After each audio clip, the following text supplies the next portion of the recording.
there. Welcome to this game. It's called 80 Days.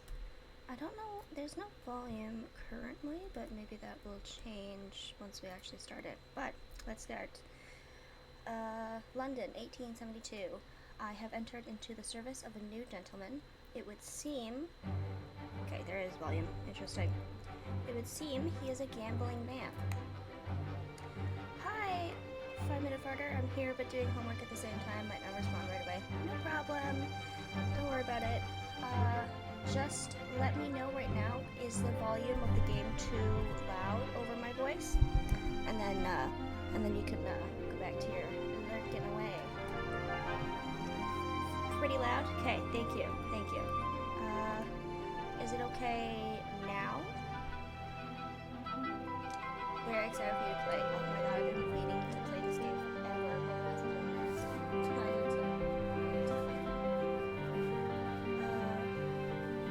Find the music is pretty loud. General, in that game. Still super loud too. Okay, great. Thank you for telling me that. I'll just, it's on 2 out of 100 on my computer thing. Is this still loud? I'll just turn it down on my actual thing here. It's at 0.38 now. Let me know if this is still good.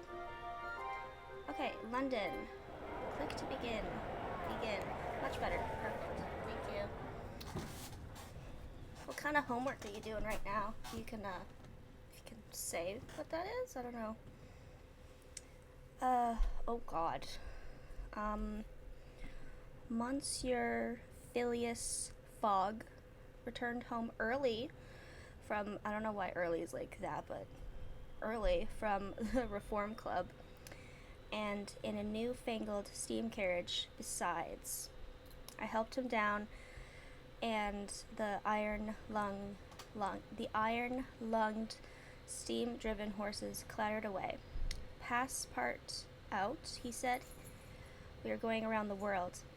Around the world, monsieur? I asked, utterly astonished. We shall circumnavigate the globe within 80 days. He was quite calm as he proposed this wild scheme. We leave for Paris on the 8:25. Passepartout. It's pronounced Passepartout. Okay. Oh yeah, no. Okay, I didn't even see the E, so that makes more sense. Thank you. We leave for Paris on the 8:25 in an hour. But I have not prepared. We're on day 1, 7 p.m. Tuesday, 4,000 pounds. But I have not prepared, I said wretchedly, quickly trying to organize a list of necessary items in my mind. Then do it now. Pack an altimeter? I don't know. And my evening jacket. There is not a moment to waste. You, Passepartout, now have funds. Your character is now steadfast. Okay. Oh my god, there's so many things. Okay, London. Collect our things and we must be off.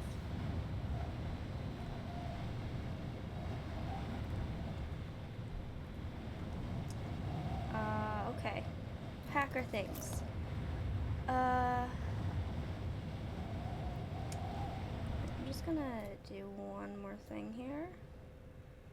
I put it down to 0.36 on the desktop audio. Is that good? Because I want to hear it, but like, it's too loud for you guys. So what the hell am I doing? Return to the wool. Oh wait. We're packing things. Okay. Sounds good. Okay.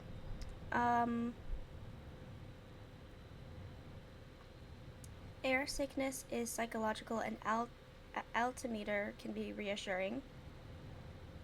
We have to pack our evening jacket. Okay, so we only have 3 more things we can bring.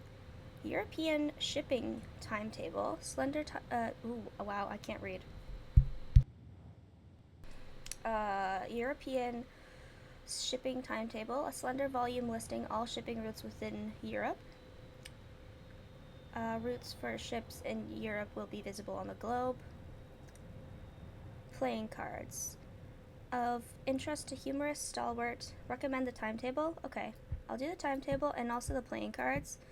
But the wax cylinder, inscribed with marks describing a reading of a symphony, valuable in Vienna, Copenhagen, and Paris. And this is part of the traveler set. Do you think I should grab the wax cylinder or the pocket altimeter? Or however you say, is it altimeter or altimeter? No, actually I think it's altimeter. Never mind. Wax cylinder? Okay, that's what I was thinking. Oh shit, can I not? I can't take the... Oh no. You can sell it for more money in those cities that don't. Okay. I'm so sorry, I've been sneezing so much. I think I'm getting sick. Okay, well, that's all I can bring, so that's fine. Oh! Wow, there's so many. Nice, France, Rome, Venice to Athens to Izmir, Stockholm, Helsinki, Warsaw. Wow. Okay. We're gonna depart. Later you can carry more suitcases at once. Okay. Kind of like Tetris. Gotcha. Depart. Paris. Arrives tomorrow. Yes. Can we... Where else can we go? Amsterdam? Can we... We can't. Okay, we have to go to Paris? We can't go to Amsterdam? No, wait. Whoa! I can... Oh, yeah, I can. Oh, wow. Yeah, we're looking. Wow. What places can we go to here? Oh, nice. You can go to lots of places in Canada. What the hell is this? I've never heard of that city before.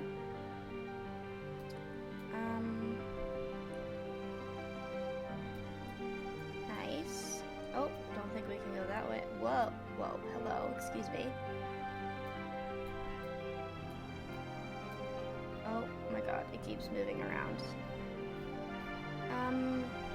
Okay, yeah, embark to Paris. Why do we have 0 hearts? What are the hearts? Oh, hearts are 100. 100 hearts?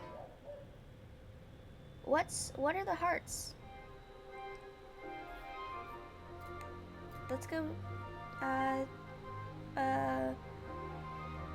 this will be a bearable route. Okay, so do we lose 1 heart for going there? It says 0 hearts, then Phileas Fogg will lose 0 hearts on the strip. Oh, okay.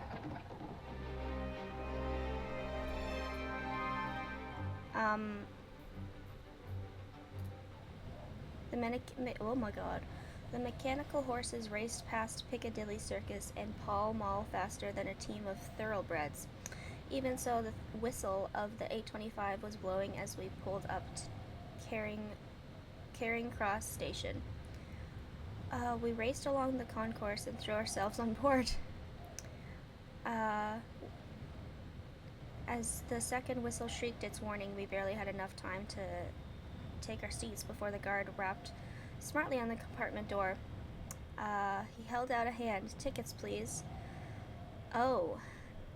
Alas, monsieur, we were in a great hurry, I explained, giving him a beseeching look. We did not have time to buy tickets. You may purchase them from me, the guard was saying, though it is more expensive, I'm afraid. 85 pounds, please. Here you go. I don't want to argue with anybody right now. Your funds have gone down somewhat. Yeah, that's fine, whatever. So you have to... Some will say -10. So you have to take care of him on long trips so he doesn't die. What? He can die? Is there an achievement for him dying? I am on a fine form, but we must make haste. Can we converse again? Oh, begin? I'm at your service, Monsieur Fogg. Passepartout? begin conversation about money. Indeed, but we can earn. The journey will be most expensive, monsieur. Indeed, but we can earn. Okay, look, he's saying these things in like French. Why didn't we start in Paris? Why did we start in London? Is there a reason for that? I've never killed him, so I don't know, but it's very easy to keep him from dying. Okay, so you kind of have to like try to keep him alive. Just a question. Let me go to Steam really quick. Look up these achievements.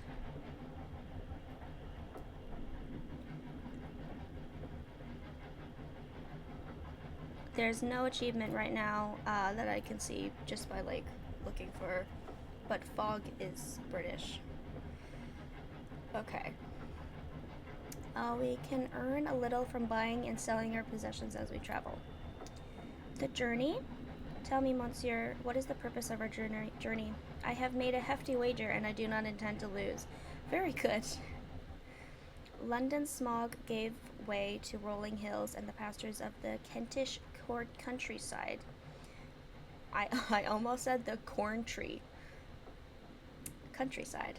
Still untouched by the hand of technological advancement.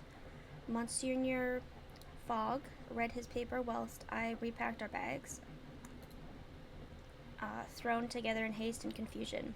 As afternoon turned inexorably to evening, I discovered that my master was one of those gentlemen who broke their silence rarely, if at all. A guard rapped on our door a few miles before Dover. We are about to submerge, he warned. Takes some people a bit funny, so watch out. What do you mean submerge? I cried. This is the London to Paris Amphitrite Express, he explained, as though to a particularly dim-witted child. The submersible train? Talk of all the London papers? Then this is the Mer train, I explained. He made a face. Bloody journalists and their silly names, he muttered. Every inch of her has been examined and stamped with the artificer's seal. This is the world's only bathyscape locomotive. I pressed my face to the window glass. As the fins above the Amphitrite's wheels extended with a hydraulic hiss, night fell and we plunged past the end of the track to the freezing water of the English Channel.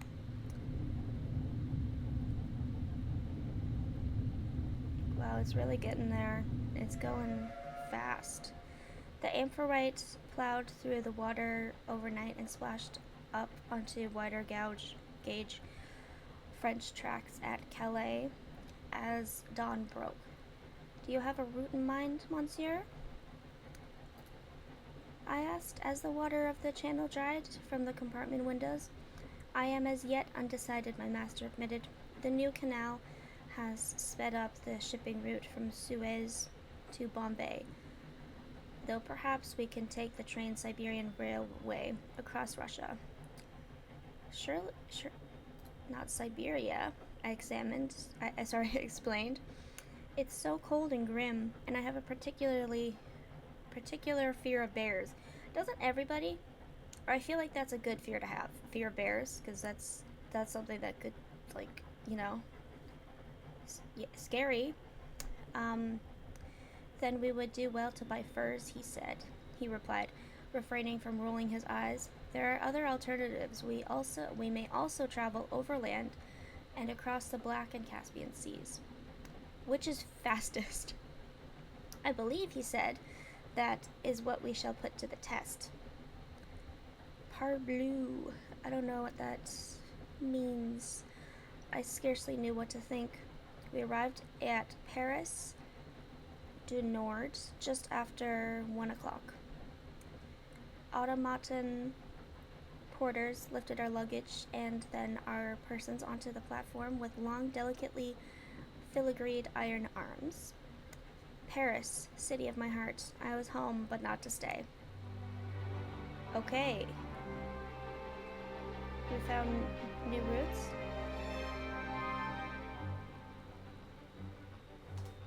Lots of routes, damn. And one from Moscow to... I don't know what that says. Just, That's a long route. Wow, that's a long route. Damn. Okay, we're almost in Paris, and we have made it to Paris. Nice. Some of our possessions could be sold handsomely here. Market. A shaving kit. Traveling cloak. Oh, can I get an extra suitcase? Oh my god, the days are going up so fast. Can we... I'm gonna get a traveling cloak for 22 pounds. We'll need another suitcase, another case as well. What? We don't need another case, we have another case. Okay,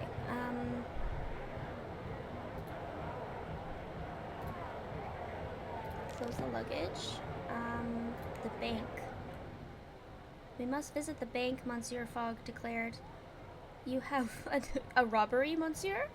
Certainly not, he replied firmly. But do you suppose I put my entire fortune into a carpet bag under your supervision? Of course, I regarded. The bank as we entered, the manager... I regarded the manager of the bank we entered, a small man who greeted us with greedy enthusiasm. You wish to withdraw funds, we were told. I warn you, it may take some time. Oh my god. Okay, 1,000 pounds tomorrow, 3,000 pounds on Monday, 5,000 in a week. Oh wow. What do you suggest I do? Should I do 1,000 pounds and then get it tomorrow and then take a train out? Or should I do 3,000 on Monday or 5,000 in a week? Shouldn't really need to take money out now. Oh, okay. Shouldn't take any money out right now? Thankfully, our situation is not desperate, my master declared. Onwards. Okay. Let's explore. We'll pass the night here. We took a hotel for the night. We will be comfortable here, Monsieur Fogg remarked, but traveling overnight will often be more efficient. Where possible. We cannot travel where it is not possible, certainly, he replied. Still, the surrounds of the Hotel Ritz were most enjoyable. Your relationship with Fogg has strengthened slightly. Okay, clock is ticking. We must decide our next steps quickly. Click the clock to skip an hour if you're waiting for the market or bank to open. Oh, interesting. Okay, well, Nice is the same thing, so how about we go to Amsterdam? Or this is 3:30 and this is 3:40. We're gonna go to Amsterdam. How do we visit one out of... Okay, we don't need to do that yet. How do I go anywhere?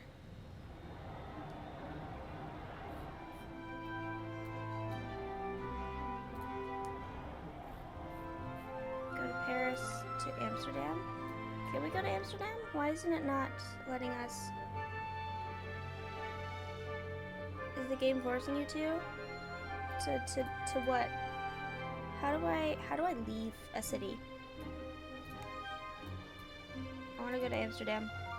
Like in this game and also real life, I want to go to Amsterdam. I would love to go.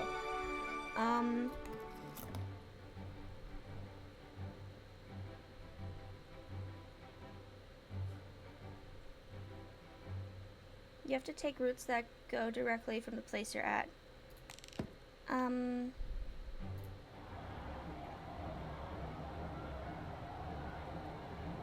Explore to find a route that leads from Paris. Oh.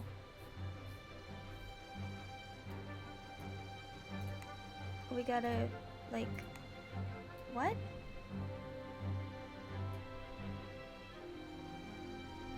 But there's routes here. There's routes to Nice, France, Zurich, and Amsterdam. Like, explore 4+ hours in the city page.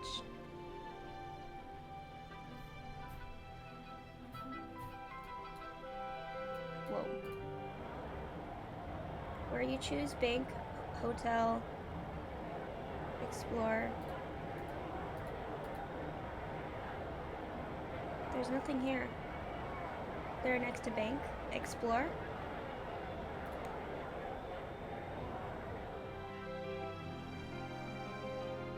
Oh, okay. We have a few hours to spare. I asked Monsieur Fogg if I might enjoy my city before we have to leave. Indeed, and should you learn anything of note, be sure to relay it. I nodded and headed into town. The talk of the streets was one of oh my god.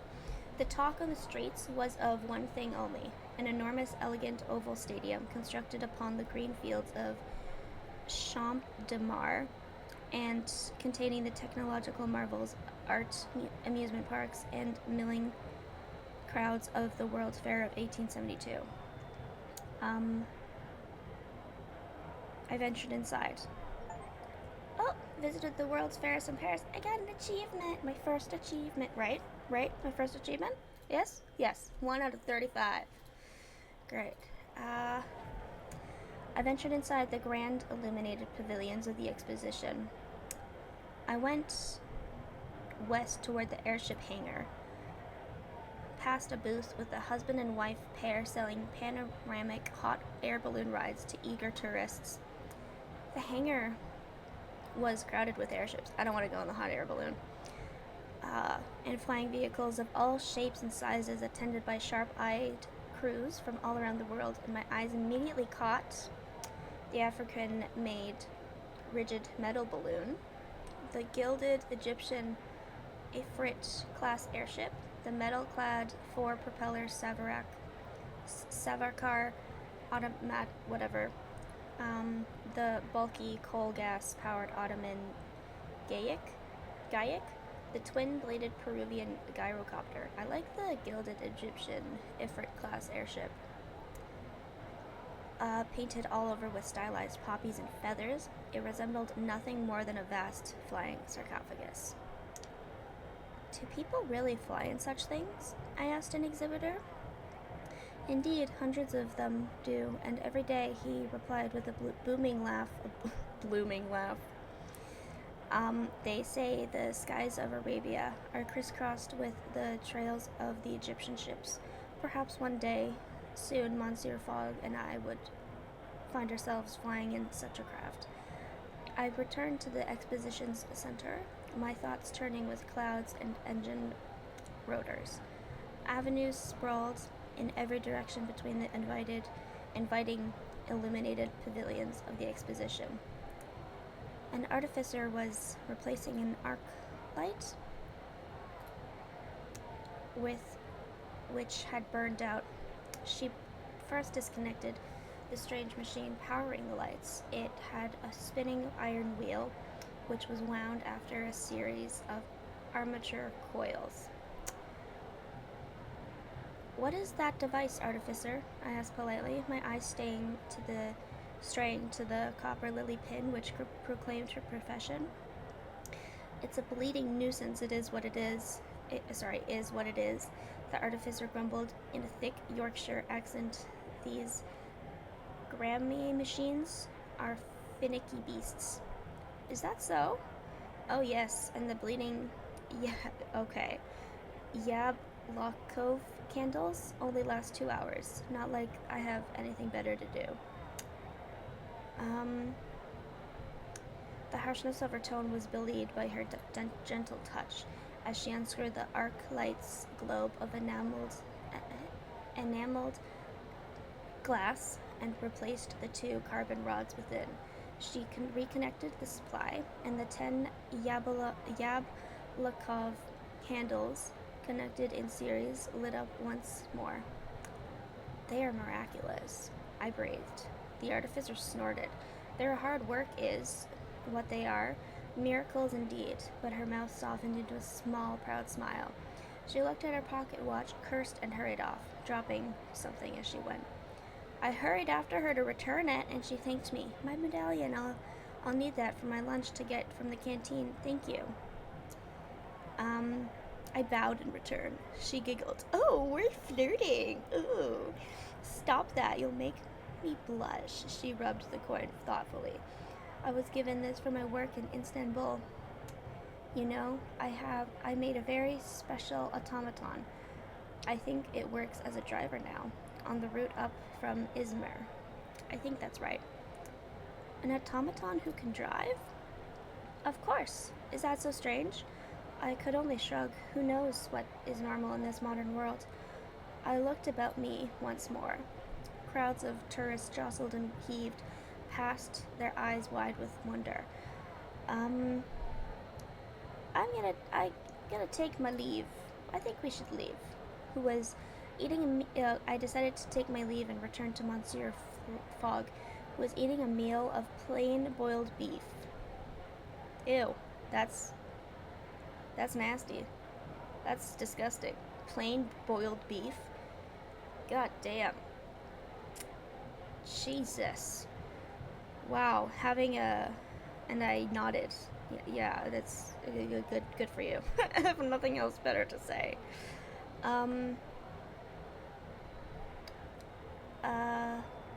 Will we travel by airship, do you suppose? I asked. I think it highly likely, he replied. They are expensive, but extremely fast. I dreamed that night of mechanical wonders and automatons with beautifully enameled faces, knowing little of the strange inventions and stranger people I would soon encounter in my journey around the world. Your character is now dependable. Awesome. Okay, wow, we're getting places.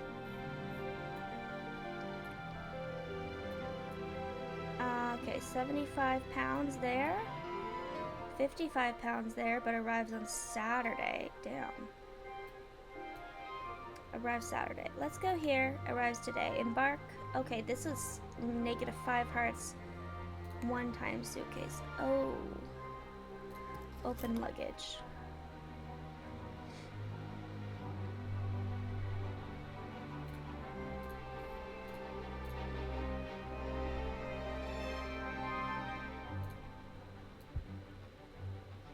So, embark. Go, go, go. We gotta go. Oh my god. We had like 5 seconds to go. Ah! Okay, just 1 second.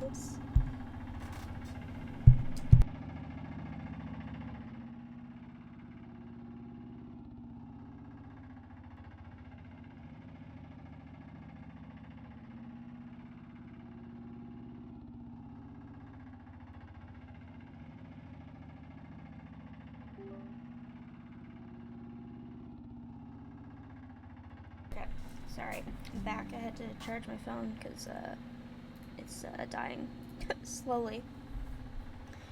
Okay, we found a member of the Coachmakers Guild to carry us to Amsterdam. She loaded the case onto the back, stoked the boiler, not stroked it, stoked it, and took off at high speed along the coastal road, swerving around each corner with considerable skill and, I think, a touch of recklessness. I clung on tight.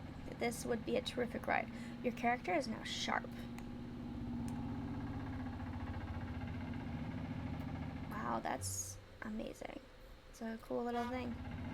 I'm just gonna read the news. Paris World Fair, a roaring success. Nice. We're in a private car.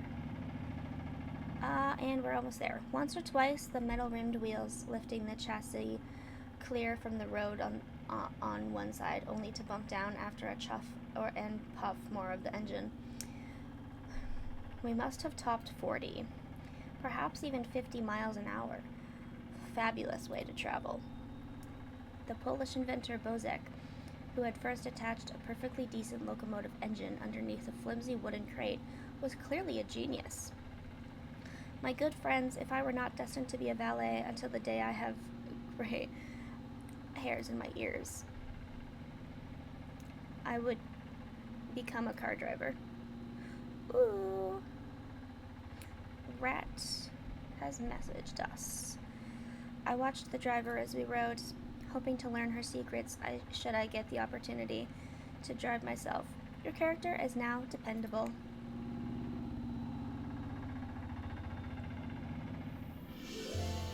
Ooh. possessions would trade well here. Amsterdam. We're in Amsterdam. She made it back to the country, and we made it to Amsterdam. Oh my god. That's pretty funny, honestly. I love how you spelled country. Una reverse, literally. Okay, it's 12. Let's go on a plan right now. Arrives on Sunday.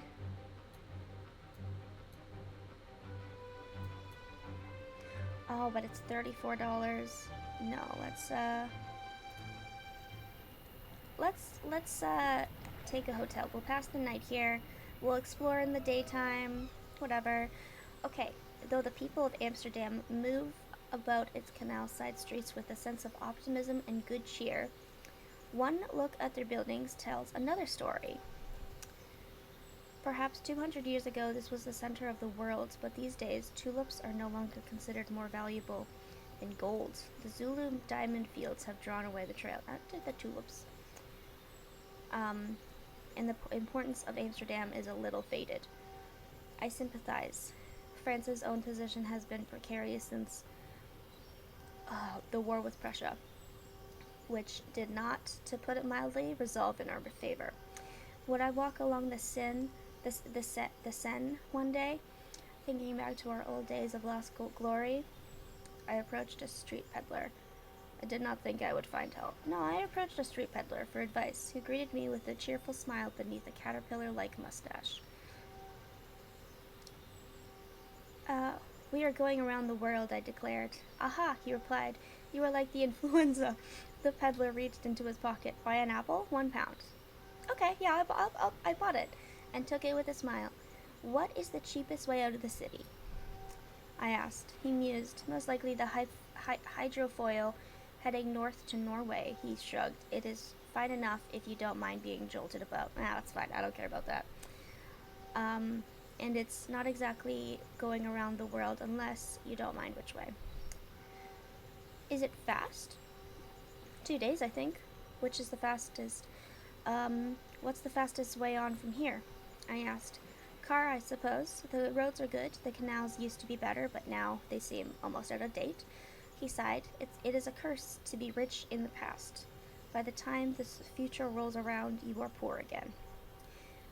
Maybe you'll be rich again sometime, I remarked, more from sheer optimism than any true conviction. I thanked the peddler and moved on. So many choices. All that all that remained was to choose how best to depart. Your funds have gone down a touch. Yeah, by £1. God damn. Okay. We can go to Copenhagen or Berlin.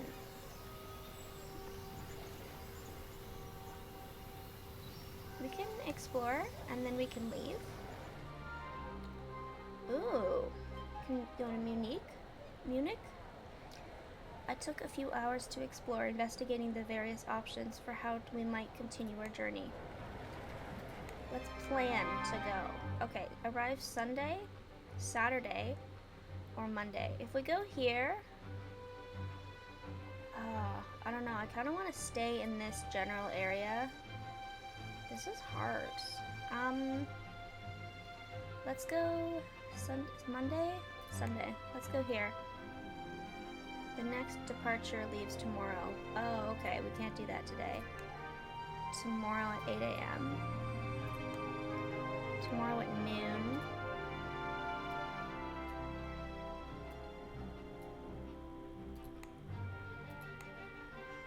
Tomorrow at 10, 8.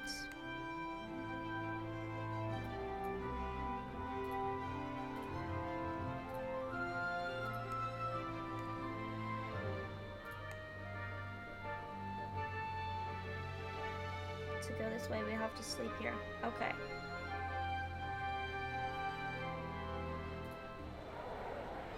Hotel. We'll pass the night here, and we will wake up at 6:30. With what remained of the day, I buffed and shone my master's pocket watch, to better prepare us for our inevitable departure. Okay. Okay. That is 34 pounds, 41, 110, 61. Wow, going to Berlin is expensive. Let's go here. No, actually, if we go here, we can embark here. Departing in...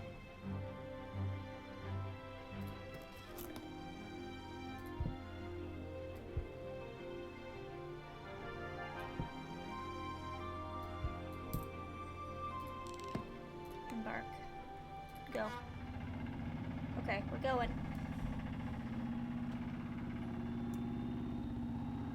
I guess, so when you stay in a hotel overnight, do you get 100 hearts back up?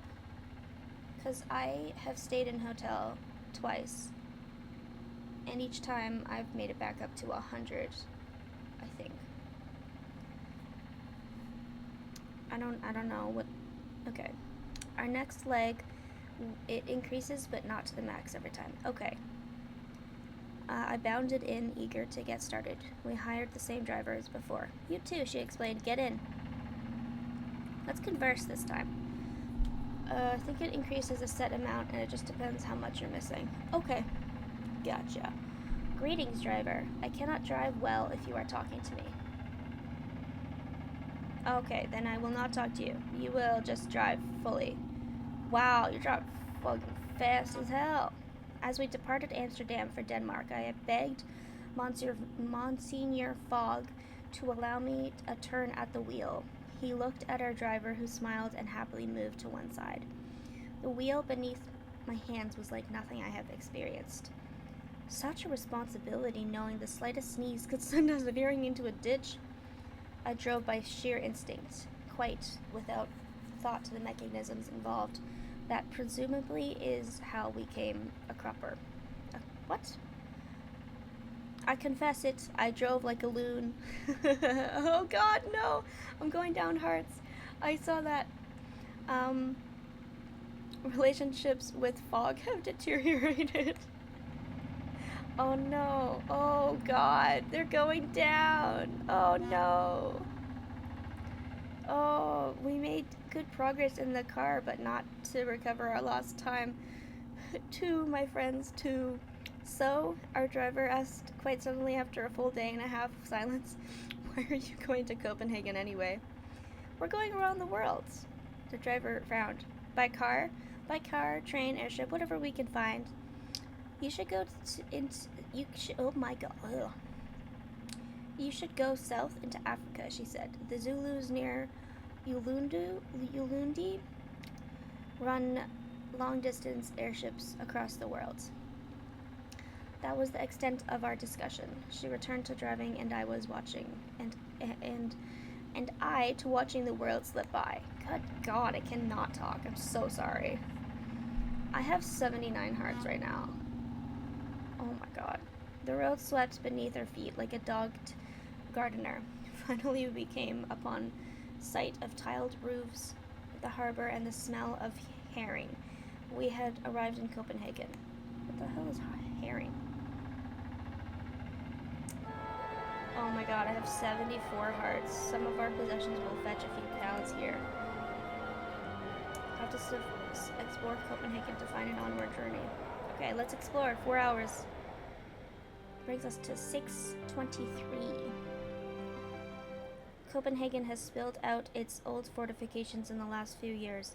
New homes were built overlooking the gleaming lakes and the glaciers, all flattened to provide foundations for new development. We had a few hours to spare, so we wandered the market district near the famous Tivoli Gardens, and we observed a group of young men and women pushing a mix of penny farthings and older rusted bone shakers in the direction of a church. This is the most strange religious I raced after one and caught her religious observation. I remarked to my master, "Do the Danish celebrate inventors as holy men?"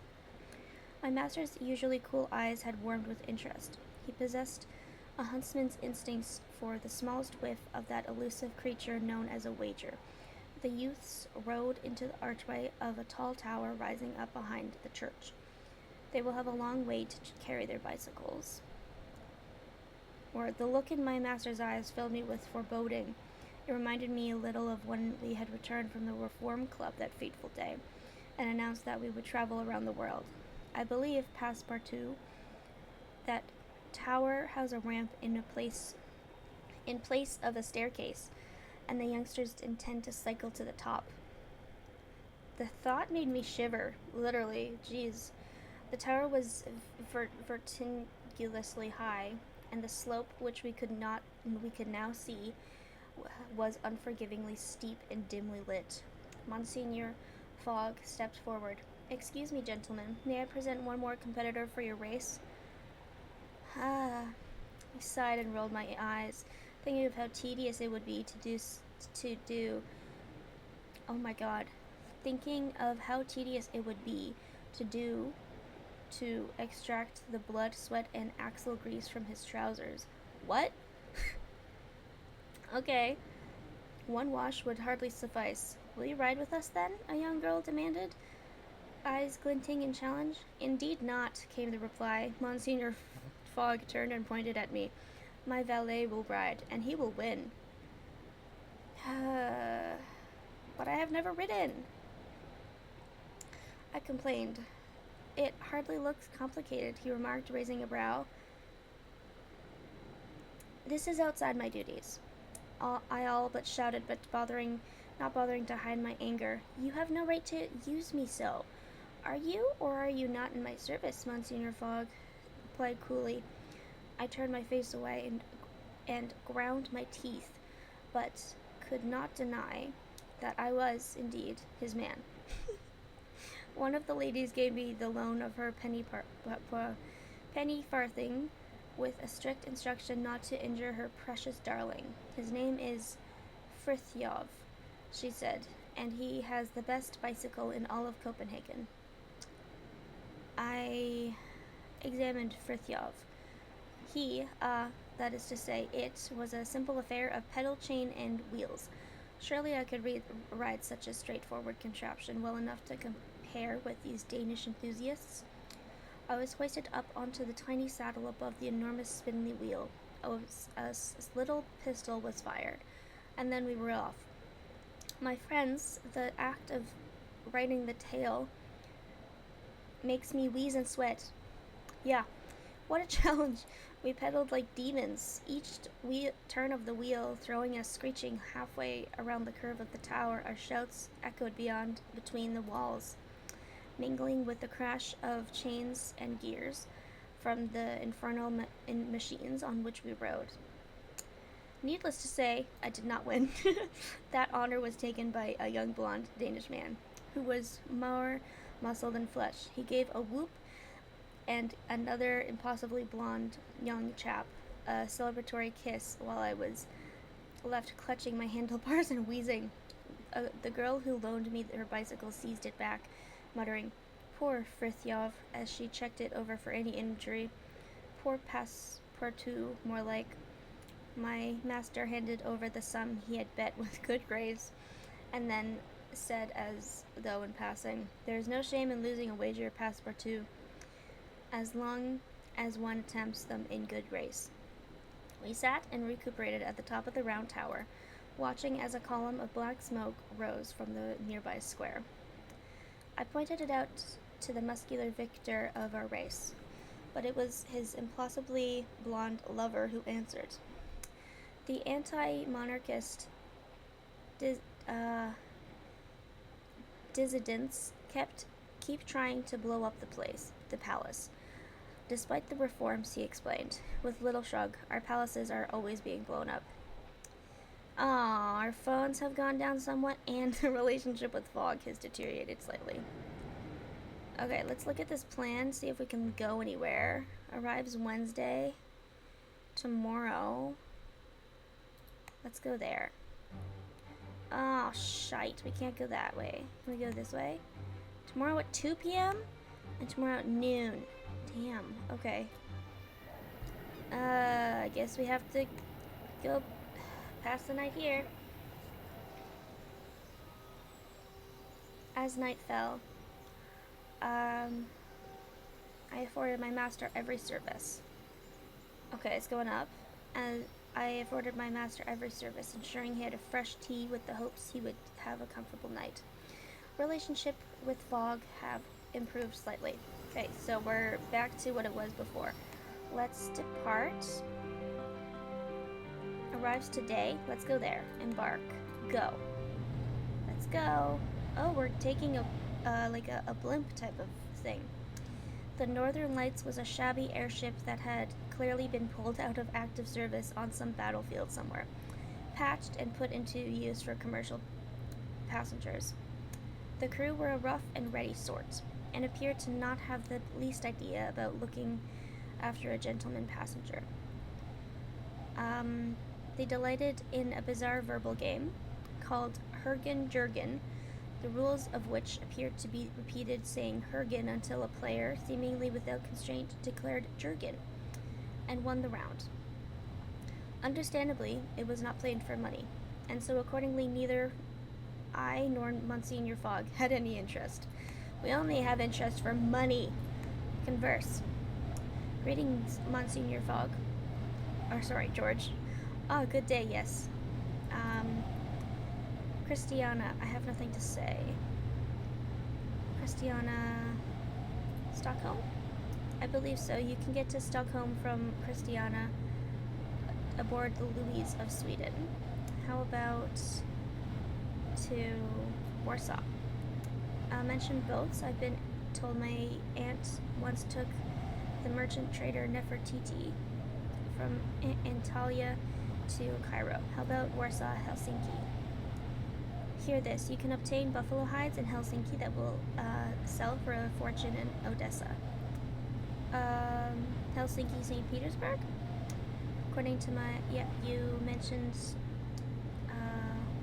the journey is a tiring one. How about this? Talk a lot, don't you? Oh, I thought I was told to shut up.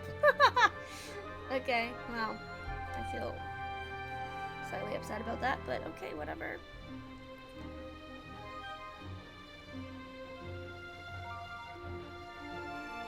Wow.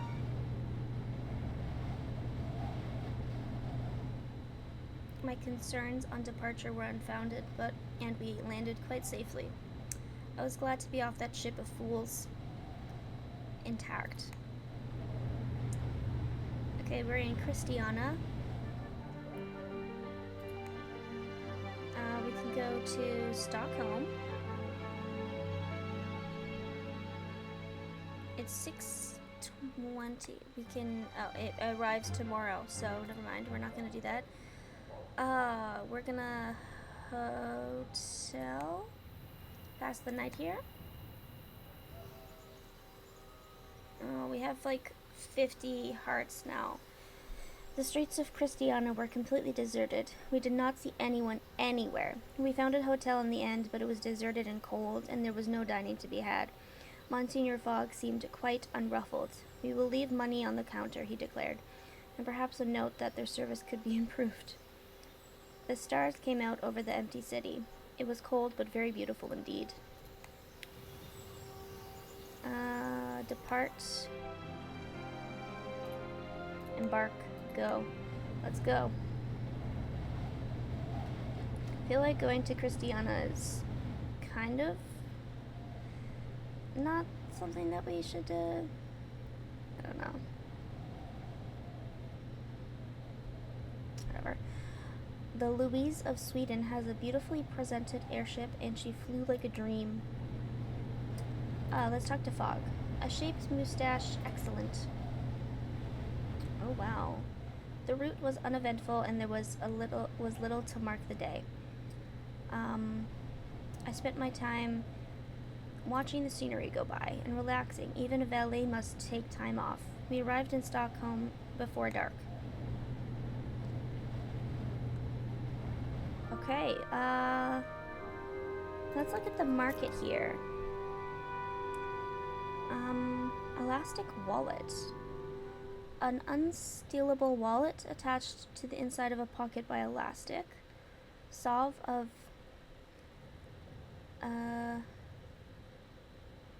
5 pounds out of 70 days.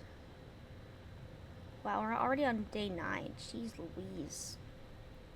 Should I get anything here? BRB? Okay. An elastic wallet might be cool to get, but we don't have a lot of room here. We can get, this is 79, and that's 94. European shipping timetable.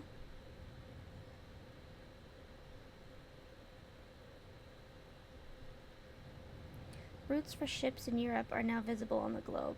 Oh, that's what that does. Okay. Valuable here and in St. Petersburg. Oh my god. I'm gonna sell this for 440. I'm gonna get an elastic wallet, and I could probably get that, but I don't want to get that. Yeah, that's good. Part of the Urban Traveler set, 1 out of 2 ohms. Rest in rupee cube. Oh wow. Worth a 3,800 in Antalya. I'm gonna get that. That's good. Okay, so we got the market. Can we plan to go anywhere? St. Petersburg. I suspect this departure could be altered. Whoa, not doing that shit. Absolutely not. Okay, so we are in Stockholm right now. We can go back to Copenhagen, or we can go to St. Petersburg. Where's Antalya? It's over here. Okay. Going that way would make no sense whatsoever. So we should go to Warsaw, and then, or we can go back to Copenhagen, Berlin, Prague, Vienna, Budapest, and then go that way, and then that way, and then the other thing that we just bought would be sold here. Yeah, let's go that way. Let's go to Berlin. Sorry, Copenhagen.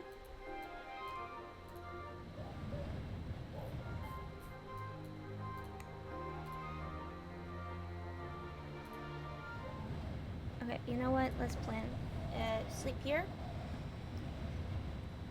We found a hotel to be very well appointed, and we're glad of it. There's something beautiful in this bleak city. From the way he turned his head, it was clear that Monsignor Fogg found my remark distasteful, but he made no particular rejoinder. Okay, plan. We're in Stockholm right now, which means we can go to Copenhagen or Christiania. Maybe we could Warsaw? The Baltic ferry departs from Warsaw in 2 days. The ticket will require a further 230. Yeah, let's, seems they're pretty demanding. Let's go here right now. The bank opens at 11. Okay, bank.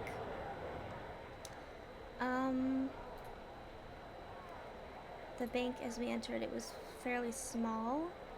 We may have to wait a day or two. 700 pounds tomorrow. I will have to communicate with London first, of course. I should have a reply tomorrow. It seems we have some time to dispose of. Return to the bank tomorrow to collect your funds. Okay, we're going to the market. There's nothing in the market. Okay, let's explore a little bit. We met a middle-aged Swede by the name of Sven, who offered to show us around the city for the day. Show us around during the day. The city was undergoing vast development everywhere we looked. New land was being dredged from the water, and buildings made of granite slabs rose like Egyptian temples block by block. Almost as we watched. We are building the future here in Sweden. We are very advanced, Sven told me. You must be very proud. We are, Sven agreed, agreeably. I asked about Russia. Our northerly route was destined to cross the Tsar's border soon. Sven looked thoughtfully. Russia is not a very happy place, he remarked, though getting him to say more than that was impossible. We took our leave of him, and he seemed almost sorry to see us go. I suspect he was a lonely soul. Okay, so we can...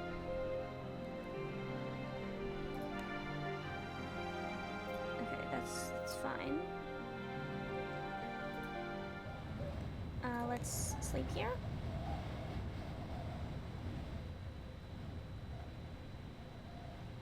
I attended to Monsignor Fogg, providing him with clipped mustaches with the dear wish he would have a restorative night. Improved slightly. Okay.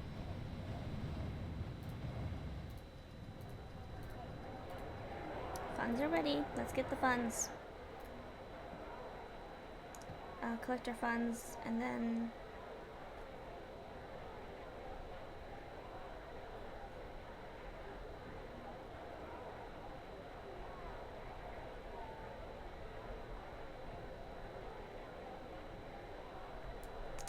and then we are ready to proceed once more.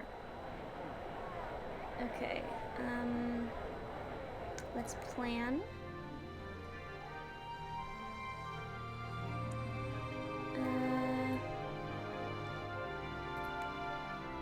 Tomorrow at 10 a.m. Okay, this... Okay, we're just gonna take a hotel right here, and then we'll go immediately. We're also getting our hearts up there.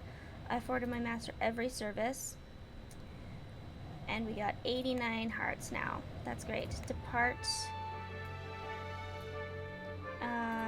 to Warsaw. Let's go this way.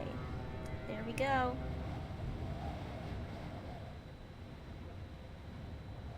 We left Stockholm promptly and without fuss. Okay, I'll be literally right back.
Okay. Sorry about that. Let's talk to Fog. Thank you, my friend. My man, I am feeling better. We're at 94 hearts. Okay. The ferry left Stockholm and its mighty buildings behind and took off into the quiet water. I passed the time on deck, attending to my master's state. Got 100 hearts back up. Transferred to a carriage that trundled us the last few miles into Warsaw. Nice. Evening jacket could earn us well here.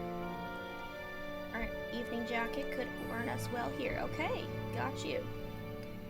We will get the evening jacket. They have made it much nicer too. There are building works on every road with great digging machines, sitting idle during the day and coming to life in the evening as they carve out sewage and water systems that will allow the city to grow into enormous size.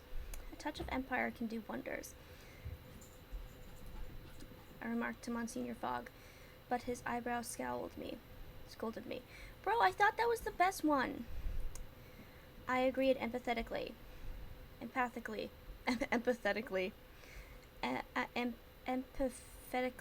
No, I don't know. Never mind. I don't know anymore. Character is now organized. Okay. Let's go to the market. The evening jacket.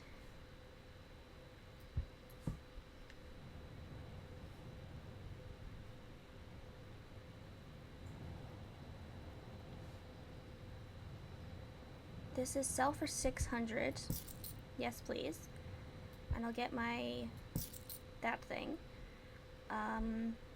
Valuable in Athens, Helsinki, and Minsk.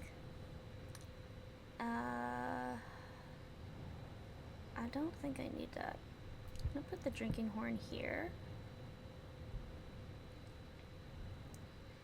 And then accordion here. Nice.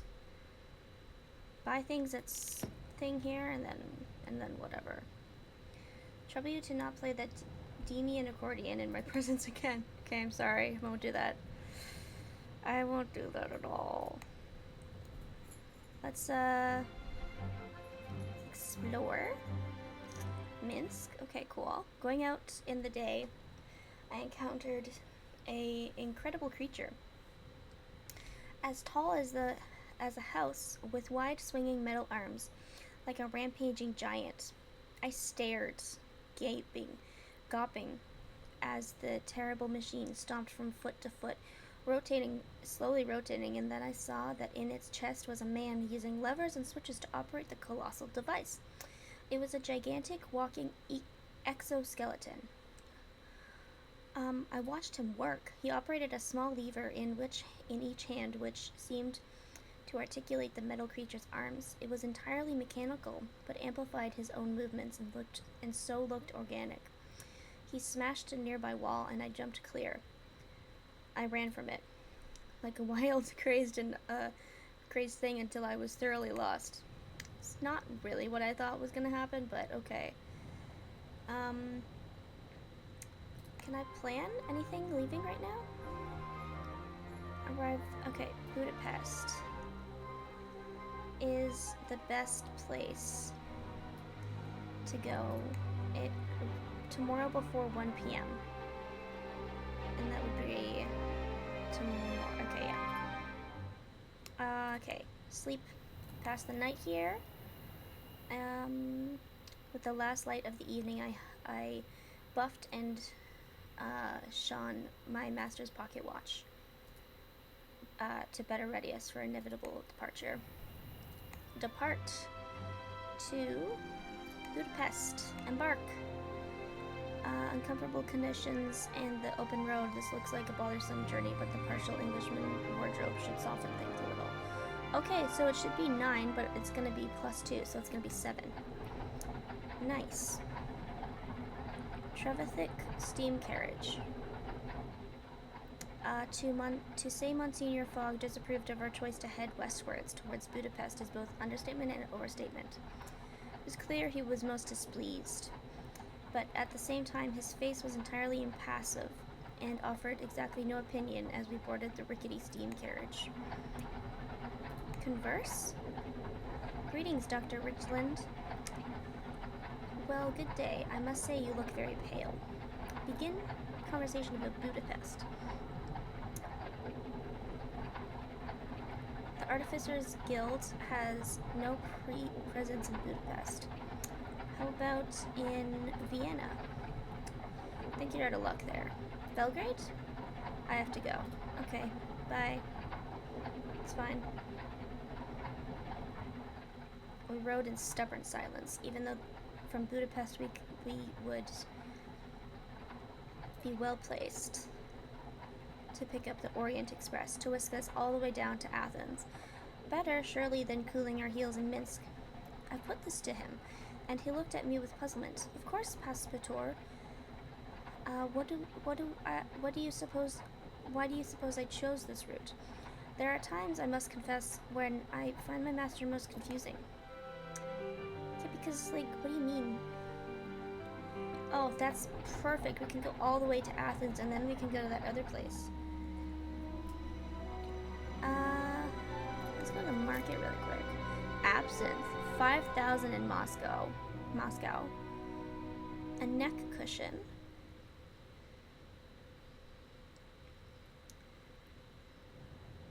Okay, this is £4. Frequent flyer set. Dusty Road set.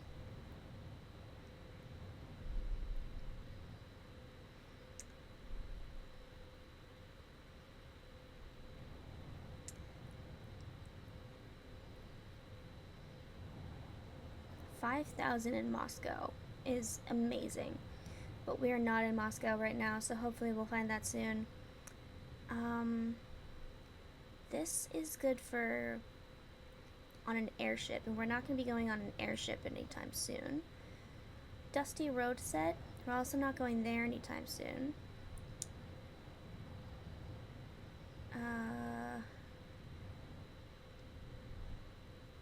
Of interest to poor, sour, and soldier types. I mean, we could get this for an extra suitcase of 15, but I don't think we're going to do that. I think that's a bad idea.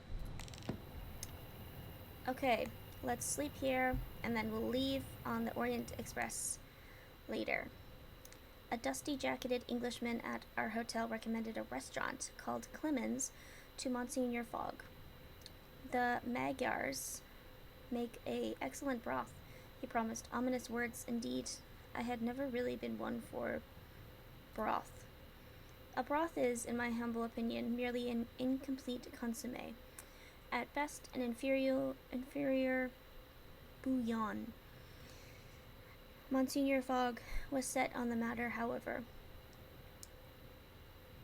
I could not argue, and decided to sulk gently in the matter of a well-trained chambermaid. We settled at dinner at Clemens, where our soup arrived in a gleaming silver tureen. My master, a man of impeccably high standards, even remarked upon the tureen's flawless polish. At which point it exploded. Oh shit. Oh no. Splattering myself, Monsignor Fogg, and an extremely bewildered waiter in admittedly delicious salmon broth. A fellow diner had been struck at the edge of the tureen lid, and it was bleeding from the temple. I attended my master, who looked remarkably unperturbed by the entire affair. Perhaps in England exploding entrees were commonplace. The head chef had by this time emerged from the kitchen. He pointed towards the wall and began a voluble rant which needed little translation. The broth had splattered the ivory wall and the intricately curved shape of a lily, unmistakably the symbol of the Artificers Guild. I examined the ruined tureen. Right at the bottom was a tiny automaton, the size and shape of a scarab beetle. It was rather clogged with soup and a bit dented, but its metal legs were still kicking. Clearly it was responsible for the symbolically exploding soup. pocketed it swiftly, while everyone's attention was otherwise occupied. It had the same lily etched into its hammered, thin wings. I looked around the chaos caused by the single bowl of exploding soup.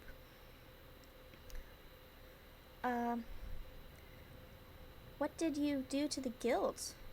Our waiter sighed. They are banned by the emperor, so we could make our own imperial automata outside their control.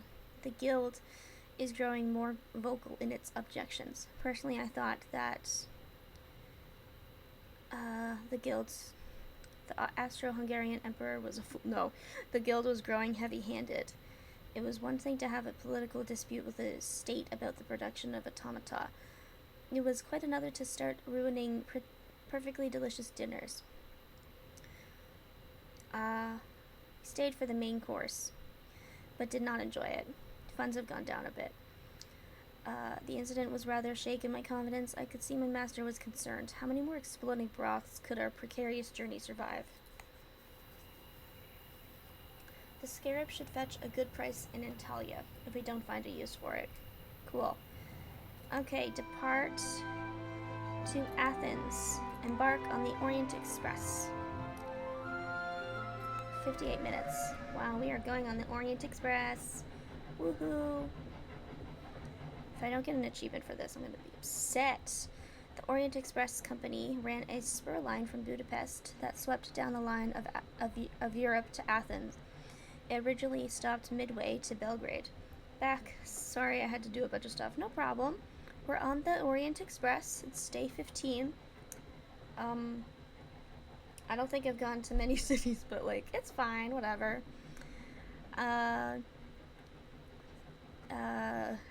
Yeah, we don't have... Prove slightly, your character is now dependable. Talk to Fogg? I could not wish for a superior valet. Aww. Despite knowing to expect it, I could not help but gasp as we swept through the empty husk of Belgrade. It seemed home to ghosts. It seemed home only to ghosts. Looks like a perfectly preserved museum exhibit. It took me a long time to actually do a run that finished in under 80 days. Yeah, that seems like an insane amount of time to go around the world. I'm gonna have to look up after this, how that's actually, possible. I asked about his thoughts. I fear that our age is seeing a great experimentation oh my god. Okay, I'm sorry. I know I can read, but, this game is pushing it. Because there's a lot of really big words, and I do read. I know how to read, but oh my god. Reading is just, a little bit difficult with all of these, it's just a lot. I fear so. Indeed, he replied, but at least the trains move faster. His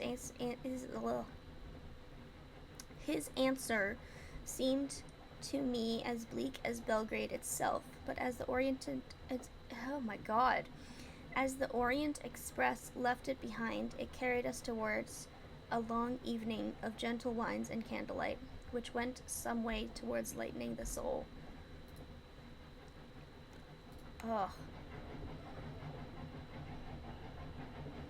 Talk to Fogg again. You are most entertaining, Passepartout.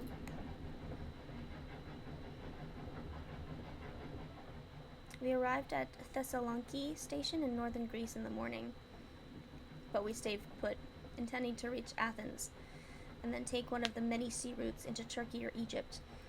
The journey to Athens took the rest of the day.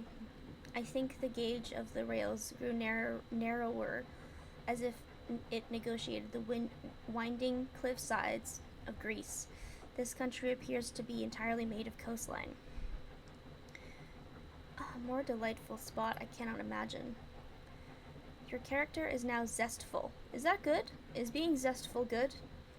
Is it the cool, very British way of saying zesty? Am I wrong? Please tell me I'm either right or wrong. I don't know. Oh my god. What does me being zestful mean? I think it means he's cool. Thank God. A cool cat. He's zesty. A little gay. Yeah. Uh-huh. Okay, let's go to the market here. Wow. Worth 7,000 in Hyel. Can of engine oil. Oh my god. Worth 7,000. Where is Hyel?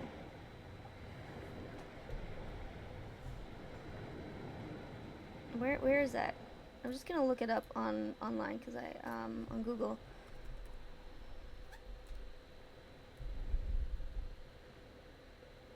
Is that how you spell it? H-I-I-L. Where is that? Gonna go to maps. I'm looking it up. Go to maps. Where is this? Saudi Arabia. Really? Okay. I mean, technically we are going down that way right now, so I will, in fact, get the bust of Apollo.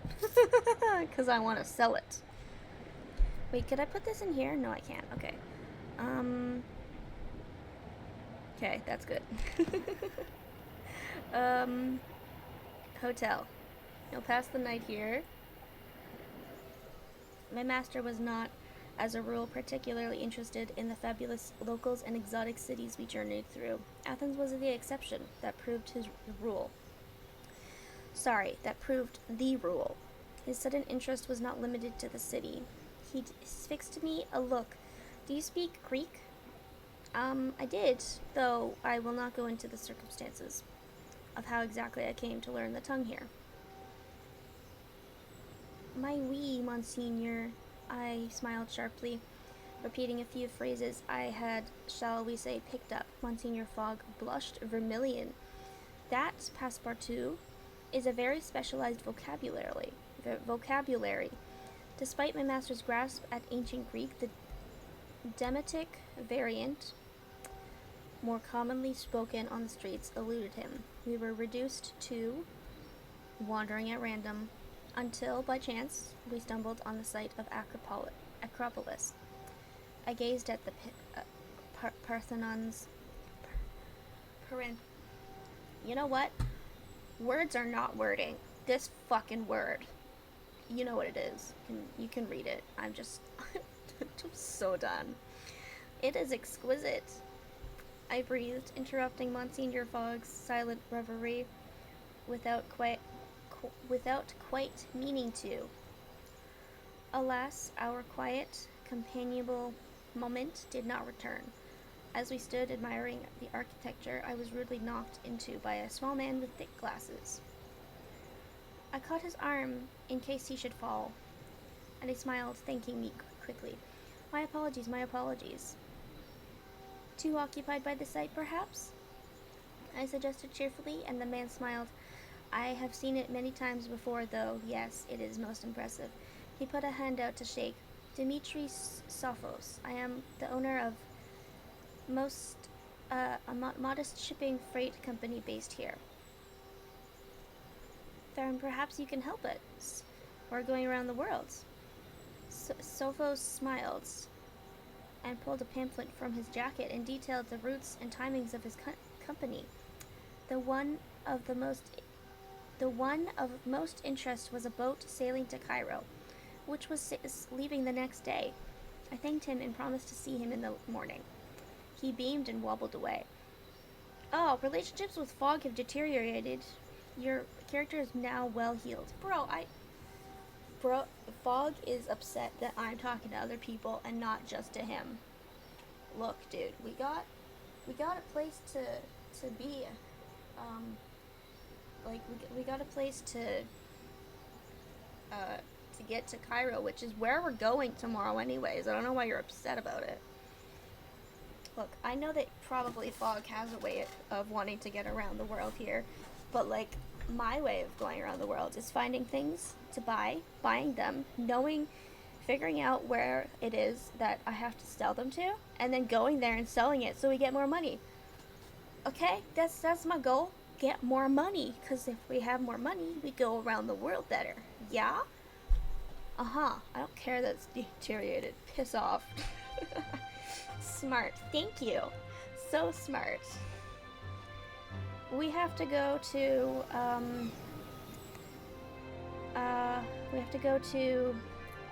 Cairo. Embark. Sweltering heat and mild seas. This will be a wearisome option. I don't care. We're going there. Because after that, we gotta go to... Oh my god. Gotta go to Hyle? Or, we gotta go there.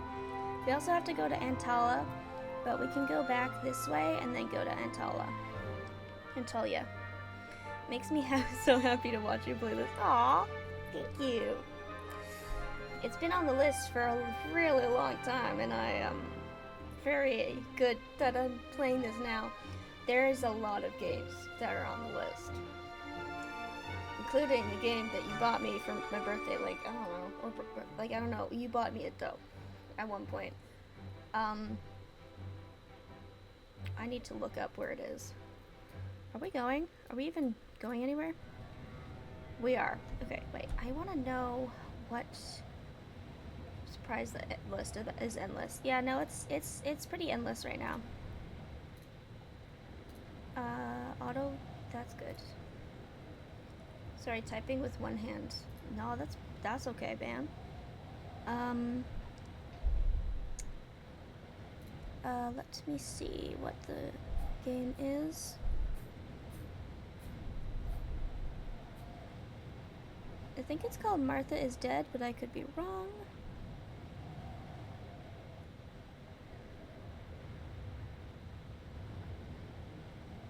Yep, it's called Martha is Dead. And I don't remember when you got this, but it came out in... When did it come out? 2021? 2022. Nice. Yeah, that's on my list. Wanting to play that. Yeah, there's a lot. There's a lot on here. There's also a game here called The Medium, which I just got for myself. And I want to play that one as well. Okay, we found our way to Sappho's ferry terminal in good time and waved a greeting to the owner, who was visiting the inn to inspect his fleet. Passepartout, he cried cheerfully, you will join me and drink from some retsina? That would be most enjoyable, I told him, never one to refuse a toast. My master shook his head just the tiniest fraction, but spying a local cafe and placing himself down beside it. I would not normally abandon my master, but there was something in Sappho's manner that hinted at more than just a desire for society, and my instincts were quite correct. He leant forward. Listen, Passepartout, I could use a man like you. Discreet. Loyal. I nodded, recognizing the description of myself. One of the men who works for me in Antalya is a man named Fontaine. He is meant to manage the import and export of black olives, but I do not think that is all he is importing. What can I do to help? I asked, intrigued. I need an outsider, a stranger, someone who cannot be connected to me, but with a keen eye and an honest streak. And then I meet you, a young Passepartout. What the hell does a Passepartout mean? What does that mean? Also, I'm gonna tell you what the Medium game is about when we get to this other place. Tell me, will you help me? We're going to Cairo, not Antalya. He waved that away. If that is your only concern, that is easily rearranged. Well, my master needs me. I replied, I cannot go taking on other jobs. I see, he answered, nodding slowly. He pulled a long leather wallet from his pocket and laid it on the table. Tell me, Passepartout, are you the sort of man to be motivated by money? How much? How much money? 1,000 now. 2 more if you report to me in Cairo with what you find. I took it. Yes. Sounds like go through everything. Just his name. Oh, okay. Gotcha. Your funds have gone up more than 1,000 pounds. Okay, so we gotta go to Antalya, which is what we were gonna do before, and then we'll go back to Cairo, which is totally doable because I've done that before in this kind of, I think so, or like something around that. Yeah, we're being bribed. Is there an achievement for being bribed? Oh my god. We're just gonna wait here. Guild spokesman confirms bomb and soup not aimed at Fog. Oh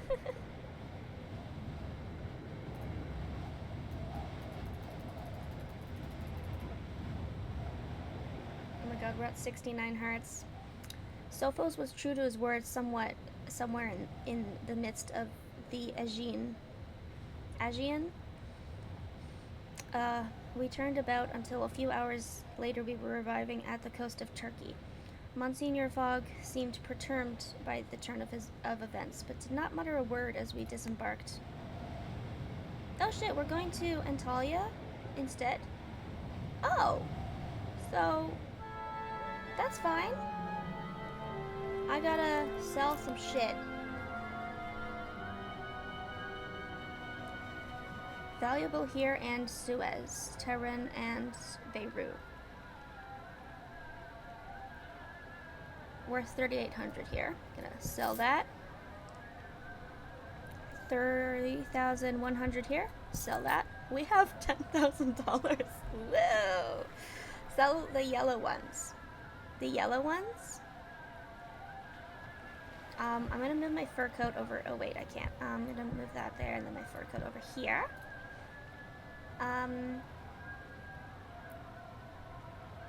Yellow means it's valuable in the place you're at. Okay. Okay. Wool shirts. Do I not have wool shirts yet?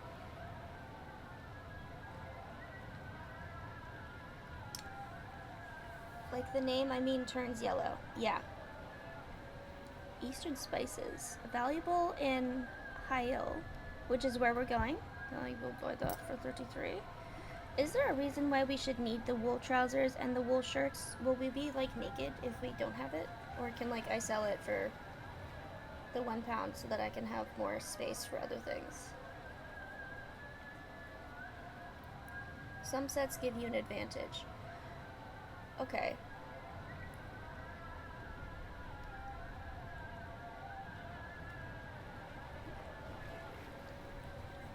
Okay, but so I had wool shirts, and now I don't have wool shirts anymore. I don't know what happened to it. Should I get these wool shirts?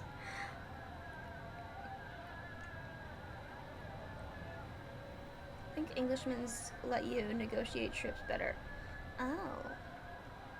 I mean, it's £0. It's literally, I'm not buying it, technically. So, it's fine. I'm gonna put this here instead, and then I'm gonna put this, here. Oops. Whoa. Open the luggage. Yep, that's good.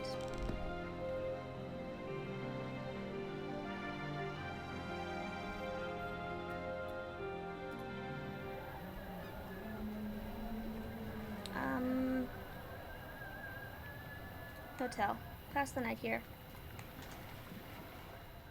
I spent an afternoon rambling around Kalisi, the historical center of Antalya, which was where I happened upon a group of Turkish dockhands unloading crates of Venetian goods into a warehouse flying the French.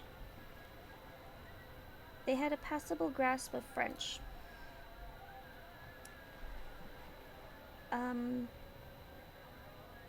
No doubt a prerequisite of working for their French employer, one Monsignor Fontaine.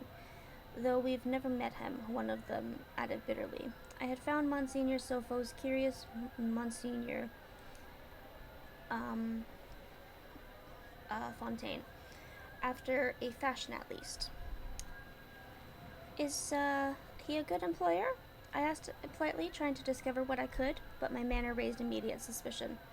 Why do you ask? A dockhand fired back, crossing his arms. Perhaps you are Monsignor Fontaine. My name is Passepartout, I protested. A likely story, was their retort. That's not even a real name. And despite my protest to the cunt, so I revenged myself by threatening to cut off their pay. Oh my god, I'm gonna do that. They apologized quickly. I gave, hello, hi, oh my god, hello, hi rat, Fang Rat Smick, hi. Oh, I see your pink name. I'm so happy you're here. I haven't seen that pink name in so long. Oh, actually, I think it's only been like, I don't actually know, but hello. Hi. Oh, I'm so happy. How was your trip? How was your trip back? Oh, there we go. Oh, thank you. Thank you for the fart. 5-minute farter. That's so on brand for you. So on brand. It's like 6 a.m. for me right now, but I'm holding on. Oh, jeez. Look, if you need to go to sleep, please go to sleep and like take a full on sleep. You know, if you need that. Celebratory farts. Yes. Oy. Oh, wow. I missed having you here. Oh, we need to do a celebratory Lethal Company stream with all of us. All of us soon.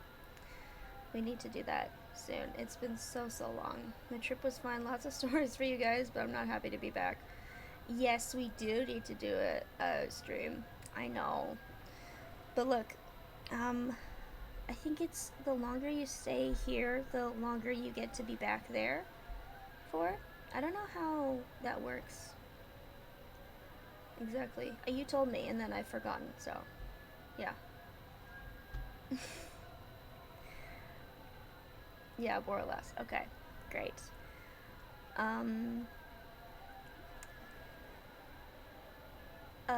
What am I even doing here? Oh yeah, I'm only here until November 21st. Okay, wait, how long is that?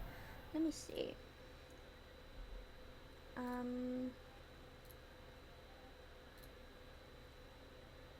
It's a month and a half.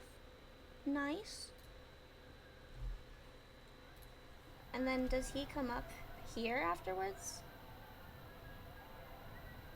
Or you, I don't know, you know what, whatever. You can let us know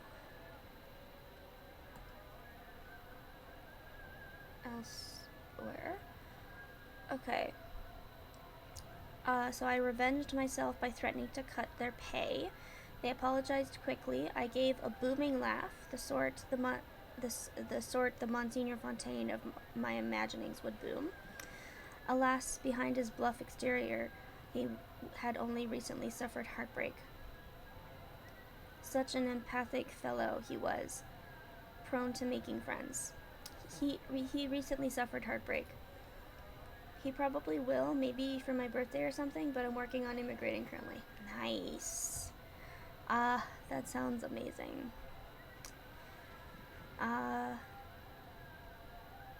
Alas, behind his bluff exterior, he had only recently suffered heartbreak. Edith, his wife of 20 years, had perished in a mysterious fire in our villa upon the Black Sea. Thus, I was ensconced in my role. I spent a cheerful, if deceptive, afternoon getting to know my employees and inspecting the merchandise. They cracked open a crate to reveal a treasure trove of Venetian glass glittered blue-green in the Anatolian sun. Is this all? I demanded in some surprise. Time for a gambit. Where's the rest of it? The men looked surprised. The special shipments? Do not presume to trifle with me, I replied haughtily, hoping my manner would impress them into some revelation. But the foreman only shook his head. This is all there is, Monsignor, or Monsieur. The boxes are labeled as olives, of course, and we all know that's not what they are. But it's glass. Only glass. Took a piece for myself, turning it around in my palm. Indeed, it was merely glass. A curious development. Would this news be worth 2,000 pounds to Monsignor Sophos? Would it be worth directing our journey towards Cairo to find out? I mean, we haven't gone to Cairo, so I think yes.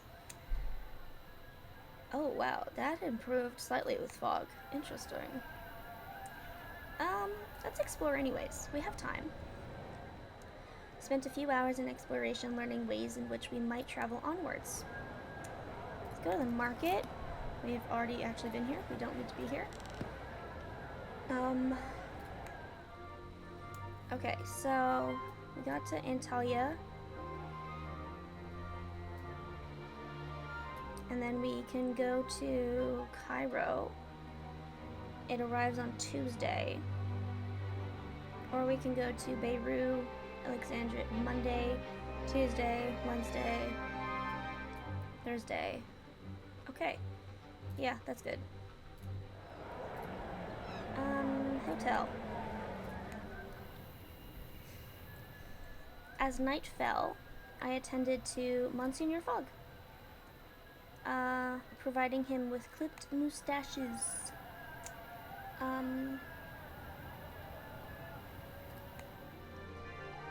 Alright, we go to... arrives tomorrow. -11. This seems like a bothersome journey. Yep, we can go there, it's fine. One sec, add real quick. Okay, no problem.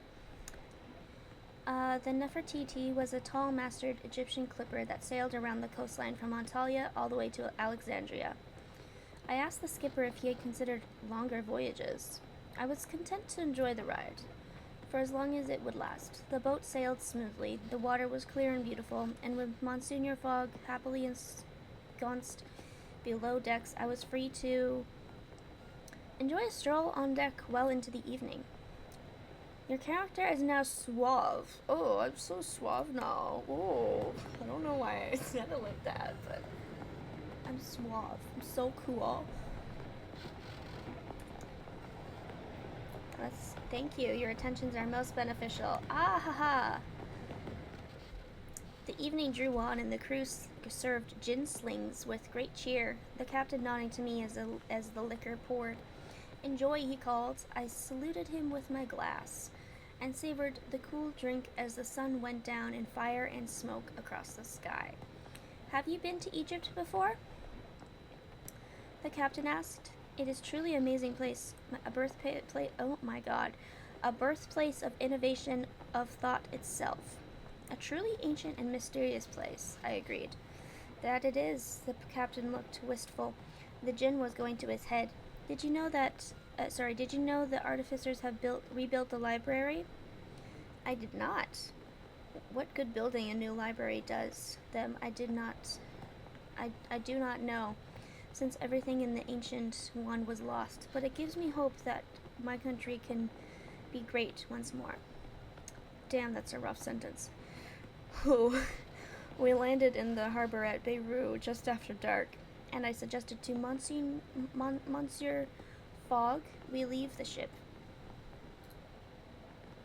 Concurred happily enough. We're gonna leave, and we're gonna come into Beirut now. We're gonna take a hotel here. Welcome back. We found no true hotel, only a boarding house of rooms around a central courtyard in which a fountain danced and various people sat and talked in hushed tones. As I looked about, I found something suspect in every pair of eyes I met. Naturally, I was curious. I introduced myself to a likely-looking pair. They had just arrived from Baghdad and were full of glories of that city. Tell me more, I demanded, and so the woman, one Madame Izir, enthused about the generous hospitality and warm welcome expected from all Baghdadis? I don't know. I shall look forward to it, I declared cheerfully. Madame Izir and her male companion took their leave from the fountainside, insisting on recommending a spot in town where we might find a driver to Baghdad before going. I was left sitting beside a fountain, listening to the whispering water until I retired. Ooh! Okay, now we can go to Baghdad. Ernie is providing more training than I expected. Bro, what the fuck did you expect? Let's depart. I want to go to Cairo, but Baghdad is 140 and this is 68. Oh, deports tomorrow, arrives tomorrow.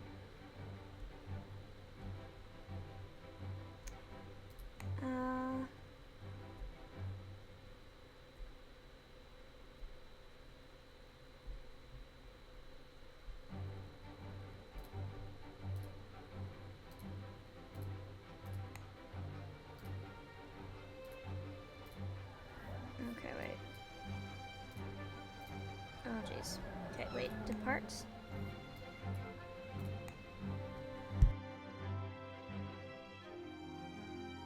Sorry. Oh my god. What's going on here? How's everything with you? Busy, busy.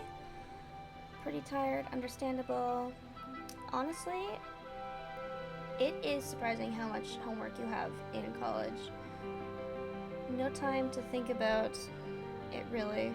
Just do it. Just do it. Sounds crazy tiresome. Oh my gosh.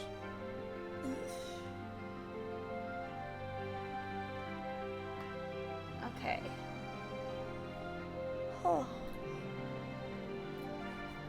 Okay. Let's explore. Okay, we can go to Beirut to Heil.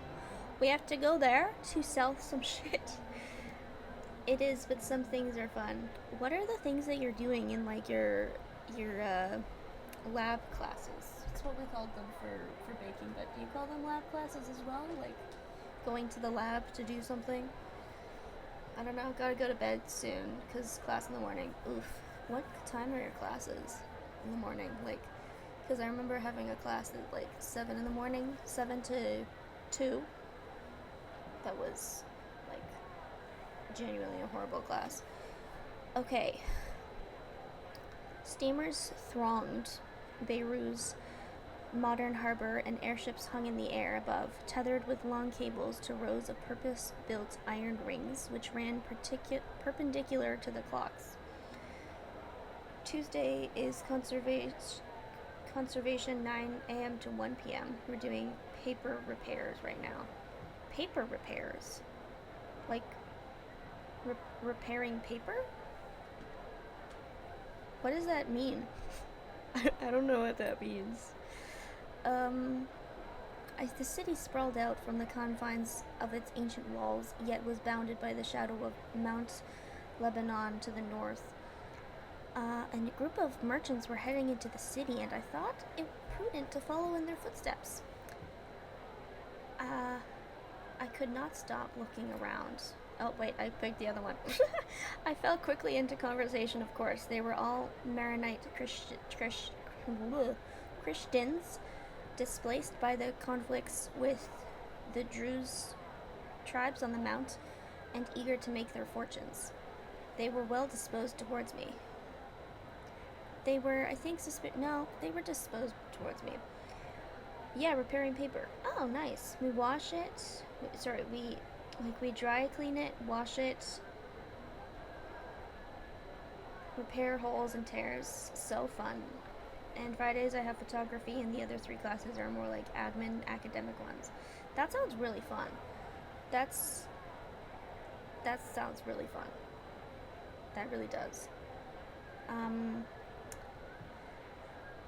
They were well disposed towards me because French pressure on the sublime port of Istanbul had prompted some reforms in their treatment. They were curious as to my presence, so I told them my story. They were utterly bemused by Monsignor Fogg's wager and our pressing need to travel the world in 80 days. One of the Maronites, possessed of remarkably blue eyes, seemed to take pity on me. Perhaps you should look for Al-Talib, he suggested, while his compatriots tried to silence him in Arabic. Is that a man or a place? I asked. His name means the student. He is a great inventor.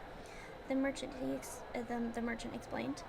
They say he was once a favorite of the Al-Sads in Riyadh.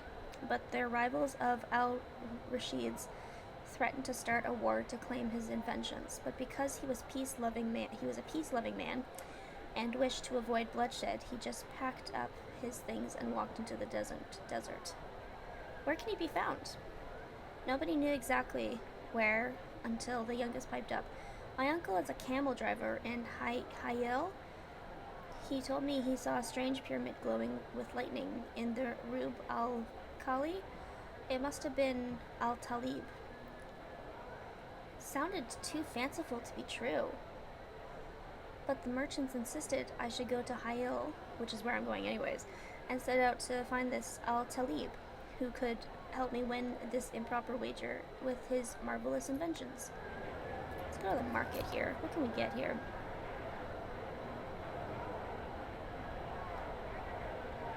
Of interest to feminine and posh types. Interesting.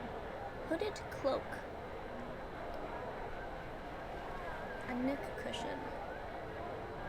Sleeping in the seats of an airship. Ooh. I'm gonna sell the accordion and the Eastern spices.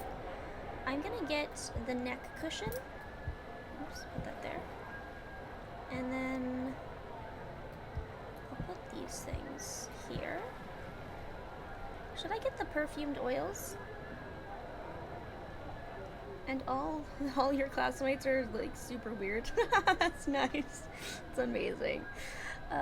Should I get the small bottle of delicately fragranced oils from the Orient?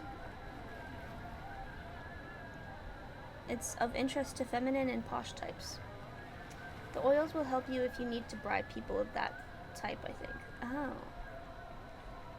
Well, I have oh my god, I have $12,000, and I'm gonna get 2,000 more when I get to Cairo. Honestly, I think I'll get the perfumed oils. Why not? Hell yeah, I'll do it. Sure, why not? Loaded dice. Set of dice. Half of them loaded to 6s, the other half to 1s. Oh, interesting. It's probably, like... Yeah, I don't really want to do that. Alright. Hotel. We'll pass the night here. Before going to bed, I afforded my master every service, providing him with clipped mustaches. How do I see how do I see my,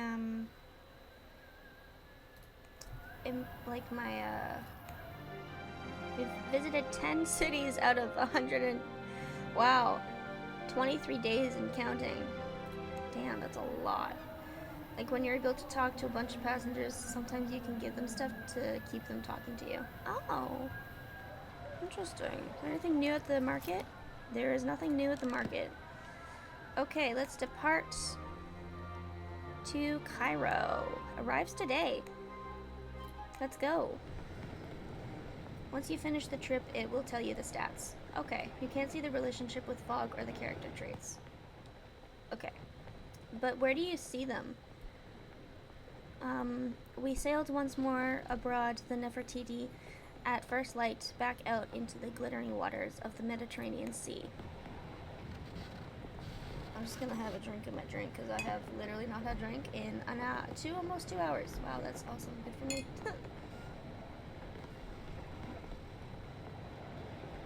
Whoops.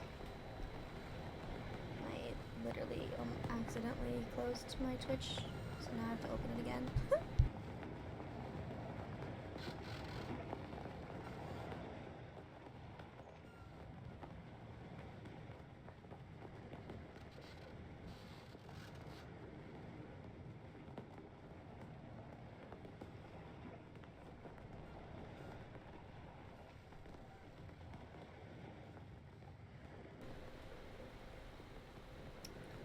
Okay. I was slacking on that hydrate. Oh, sorry. No, don't worry about it. I was so, like, engrossed in the game that I completely forgot that I had a drink next to me. But, like, I'm telling you all to hydrate now. Do it. Be hydrated. I'm hydrating. Wait. Wait, that's not the right one. How do I hydrate? how do I get the hydrate? Up here. Oh god. How do I do the hydrate myself?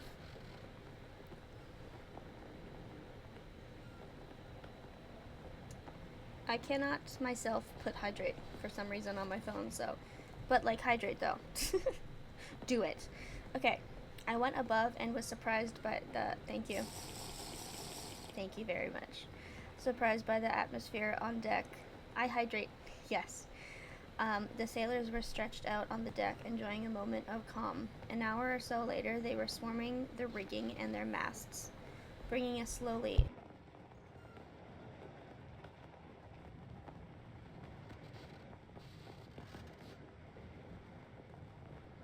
The dog is being weird. Uh, I gasped at the sight of the towering lighthouse. I was too busy steadying myself on dry land. Bro, can you, like, not, though? Thanks.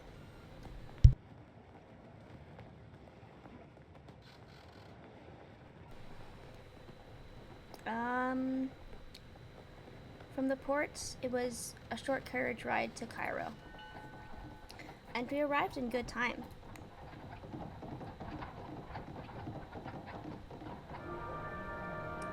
Okay, let's go to the market. Can't sell anything here. Ginger tablets, good for settling the stomach on uneasy seas. Bolt of silk, valuable in Dubai and Bombay. I mean, yeah, sure, buy that for that. Oh my god, worth 8,200 and gonna buy it there. Of interest to official, foreign, posh, and prim types. Interesting. Oh, I can't do that. Okay, we'll pass the night here. We have 74 hearts. Cairo is attempting to modernize following the Parisian model. The result is a mishmash of tree-lined streets and maze-like souks. Of course, the people do not care, and most certainly do not dress like Parisians. I went looking for Sophos the Greek. In the end, he found me creeping up as I sat dejected by the waterfront, feeling I had wasted another day on this fool's errand. Why, young Passepartout, he greeted me with a heavy pat on the back. You made it. Indeed, but with little news. He nodded grimly as he sat down beside me. You must tell me now. I found Fontaine's warehouse and his men. I began. They had never met him, and in his warehouse I only found crates and crates of... Yes, he interrupted me, leaning forward intently. I showed him the lump of Venetian glass. This is what I found in Fontaine's shipments, I said. He took the glass from me carefully and turning it over between his hands. Fontaine is using my company as a cover to smuggle glass into the Ottoman Empire. Of course. If it should be discovered, it is my name on the papers, my surname stamped on the boxes. He plucked his spectacles from my face and began to chew the frames voraciously. A trade matter, then. I wish you well. What is so important about Venetian glass? I asked, curious. Sophos lifted the glass and held it up to the sunlight, turning it this way and that. Look into it, if you like, he said. I peered forward, not understanding, but as the light fell into the glass, I saw it broke and shifted around the patterns of color that formed veins within, constructing shapes that moved as it turned. Have you seen the automata of the Skuwala? He asked. I shrugged. Sophos smiled. You should, beautiful machines. He stared deep into the glass as he spoke. The patterned glass is how they think. Fontaine is selling the Skula's work to the Ottomans, and behind the guild's back. I will need to think about this. He shook himself to clear his thoughts. Passepartout, you have been braver than you know, and more trustworthy, I promised you a ward. He pulled something from his pocket and pressed it into my hand. Not quite what I promised, but equally good. Travel well. I thanked him. And he tipped my hat. His hat. He tipped my hat. Yeah. Can you imagine? He tipped my hat. Like he was like, tip. No, he tipped his hat and went on his way. opening the leather box once he was gone. I found to my surprise it contained a small metal flower, hundreds of tiny petals geared to a curving stem. It was a lily. I investigated more closely and soon found the catch to make its spring open. The flower fluttered and bloomed in my hand, a delightful trinket. The evening was drawing in, so I returned to Monsignor Fogg. Ooh, pretty. I know. Honestly, that's worth more than the other money. But I wonder if I sell it, will it be like way more money? God damn, I'm insane.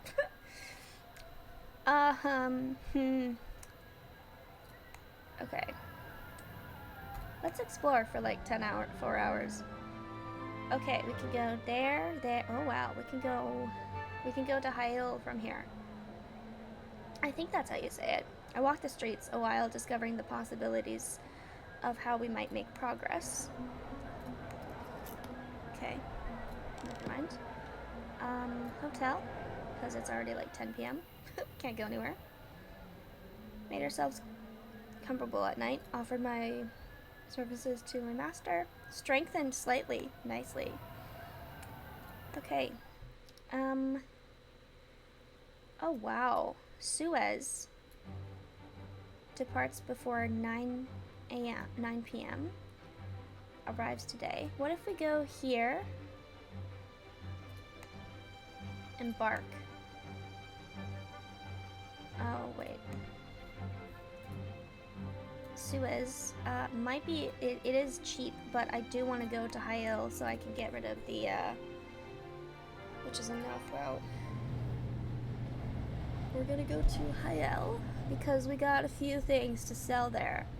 We departed Cairo on an Ottoman Gaelic airship.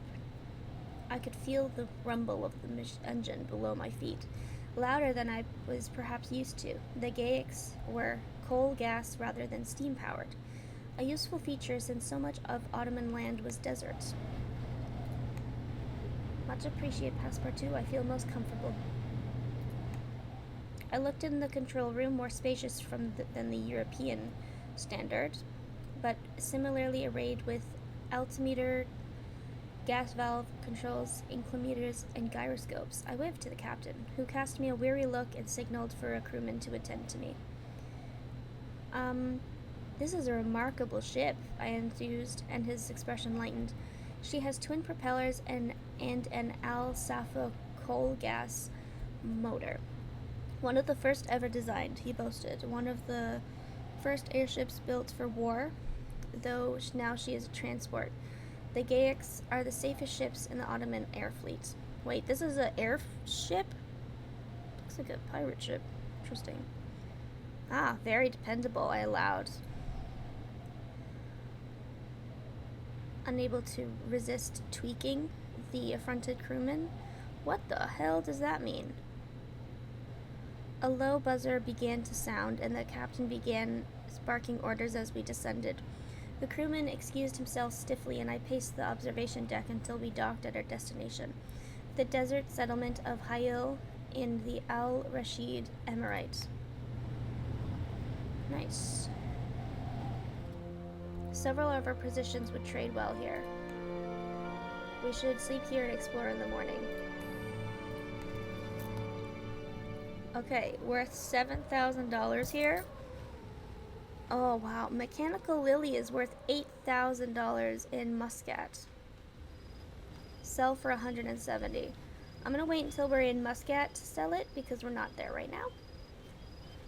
We're not there right now. And we're not there right now. But I will be moving things over here so that I have room for other things. Don't care about that. Routes for trains to the Ottoman Empire will be visible on the globe. I will get that.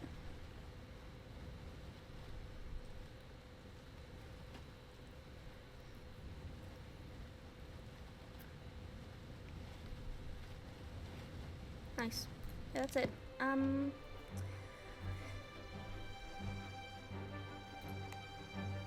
Wow, okay, cool. Okay, I need to look at this. So we need to go to Baku and Muscat and Dubai.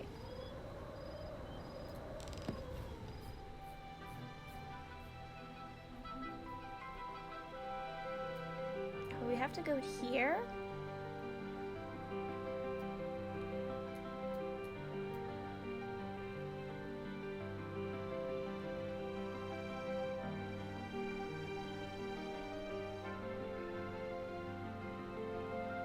Okay, I think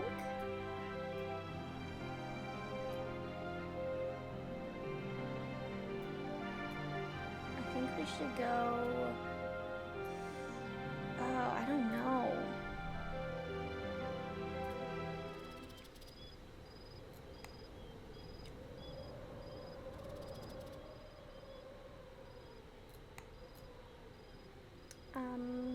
Its charm surprised me. Though it should have, I supposed. Why should a place not be beautiful? I approached the horse trader. I was surprised to see a woman speaking with him in Arabic. Oh my god, are we be able to get a horse? She was looking critically at a cremello at about 16 hands. I glanced at the long-necked bay further back, and the woman moved a little closer. You have a good eye, she has perfectly formed mitbeh, long and flexible, she had said approvingly. No horses, but you can ride an elephant later if you go to India. Whoa! I am Passepartout, I declared. I'm going around the world. She nodded, curious, but not curious enough. I am headed to Riyadh by camel train in pursuit of superior horse flesh. Oh. I'm gonna take my leave. Thanks for that. Thanks. Okay. With that, good night, my dude. Have a good sleep. I'm gonna do this, and hopefully we can go somewhere. Have fun? I will. Struck up a few conversations here and there, hunting for options and for how we might proceed. Plan. Arrives Friday. Jeez Louise. Arrives Monday.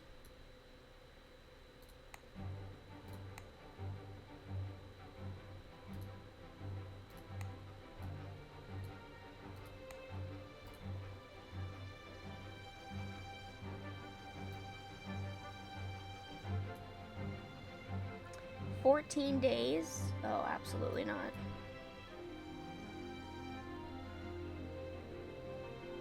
Departs tomorrow, arrives Friday.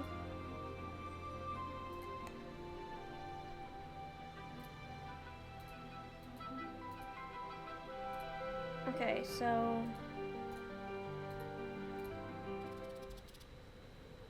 go to the market. Maybe anything? Nope, nothing else is free here. Let's just take another sleep and get some more hearts up. With what remained of the day, I buffed and shone my master's pocket watch. Depart immediately. Arrives next Saturday. Absolutely not. Arrives Friday. It's Sunday right now. Arrives tomorrow.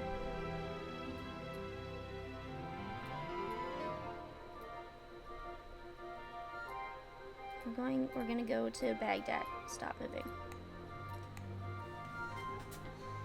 Oh my god. Minus 30. Jeez Louise. A desert car. Okay. Found a driver willing to cross the desert in a car powered by the electric collection of sails, mirrors, glass tubes, and steam power. I did not fully understand it, but once the engine started and the liquid in the tubes began to bubble and steam in the heat, the vehicle took off, hovering at such a speed that we were forced to leap aboard. I'm going to converse. Greetings, Monsignor Driver. Hold on. Baghdad. Baghdad and Tehran. I don't know, but collectors in Benares will pay fantastic amounts for astrolabes from Tehran. The Prime Minister is a good influence on the young Shah. Within a few hours, we were in deep desert, the bombing car dropping and rising above the loose and uneven yellow stone. In all directions, there was nothing to be seen but the misty haze. The misty heat haze rising from the sand. I kept my eyes peeled on the horizon, hoping for a glimpse of, well, anything, but there was nothing to be seen. After several hours, the heat and the smell of the constant bubbling of the car began to grate my nerves, so I was overjoyed to see the outline of buildings rising up through the haze.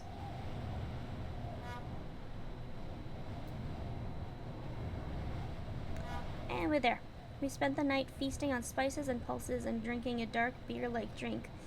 The ruined walls of an ancient city. I have no idea of the name or history. None of the inhabitants spoke English, and our driver disappeared within a few moments of our arrival. But we rested well, and were well set up to leave the next morning. The journey in the next morning was, by comparison, much easier.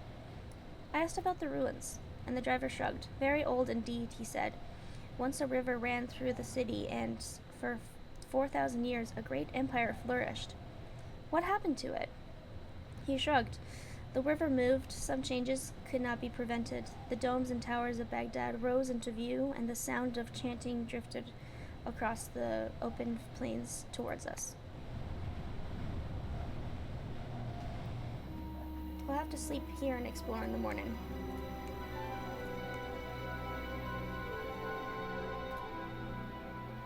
We stayed in Baghdad at the Tio Hotel, owned by one Marcus Tio, a man of most improbable pale skin in these deserts. Climbs. We're going around the world, I declared. Is that so? Tio replied. I have little interest in travel myself. My fascinations are elsewhere. I enjoy experiments. Whatever do you mean?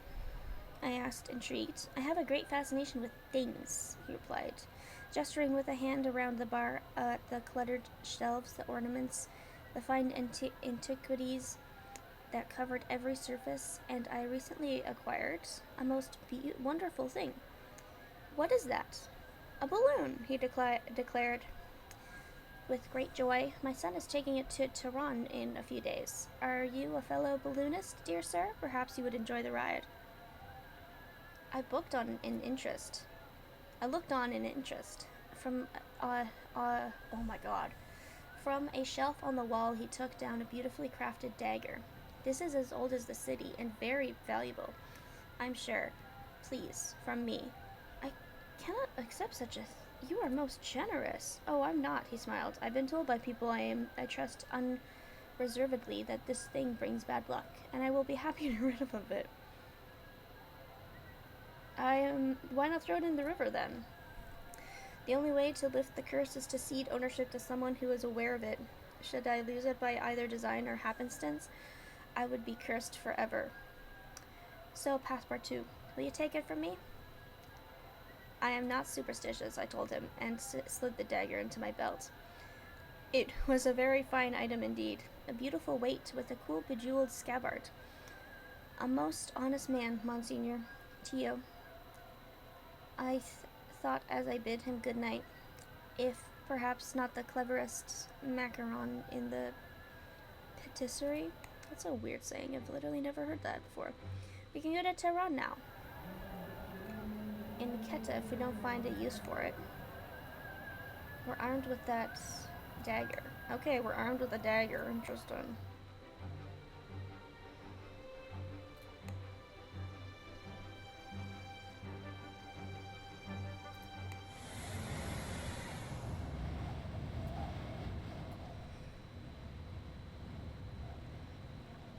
We met Tio's son on the outskirts of the city beside an enormous balloon.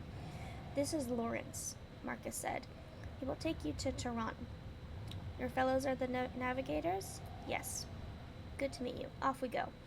Marcus slipped the rope into his ring, and the burner already fired disappeared upwards.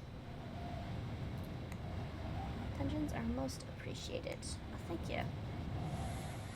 It didn't take long for Lawrence to realize we were no more navigators than he was. The balloon drifted on, and though we could control its direction of flight, through an ingenious set of rudders. Neither he nor I knew which way was which. Oh, no, I did not I asked Monsignor for advice. The sun rises in the east, he replied, so we shall head east with little way north, and all will be well. The long day dragged on into cold, starry night, and all I could imagine was the sound of burner guttering and the balloon drifting to earth. Oof.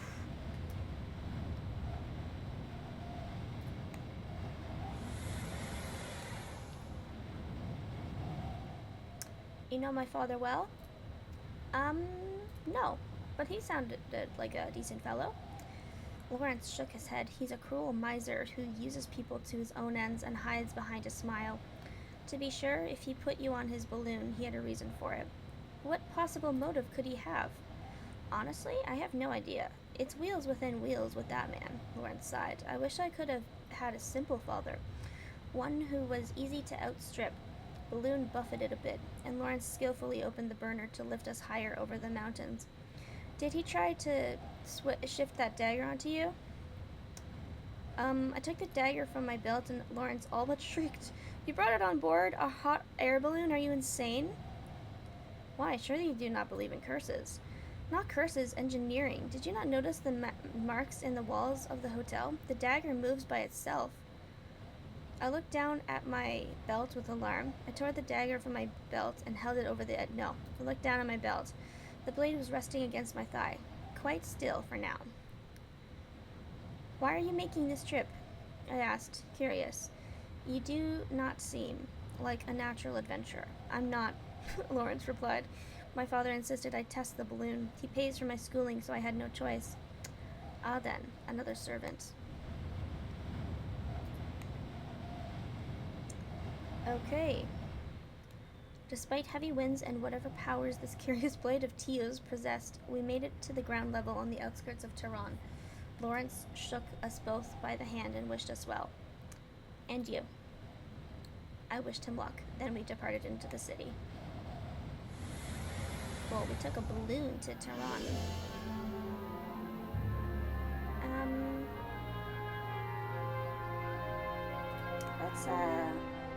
Let's explore a bit. New routes available. Okay, we need to go to Baku to sell some stuff. To say the capital of the Persian Empire is modern would be to deny the unparalleled glory of its ancient monuments and palaces. Yet, jewel-beaked copper-bodied birds sang from the branches of trees, while spare workaday iron automata harvested cotton from the fields outside the city. The Qajar Shahs ruled over an empire almost constantly at war, though you would not know it. As I walked the streets, I felt safer than I might along the banks of the Seine. The city is a garden of culture and art, protected from the skirmishes along its borders. I sat in the cafes with poets as they dueled each other with words and competed with patronage. Let's go to here. We gotta go to Muscat, Astrolabe, Benares. Oh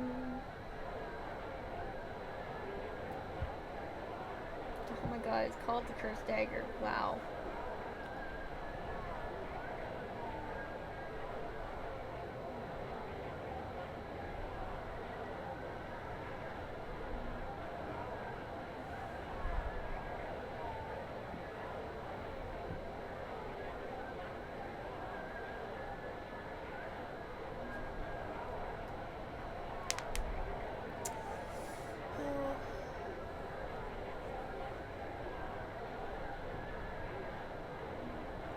Sell the elastic wallet thing, put the dagger in here, and put the astrolabe in here.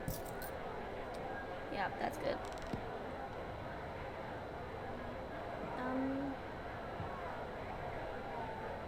Let's plan on how we can get somewhere. Baku arrives tomorrow. We can go there, and then there, and then maybe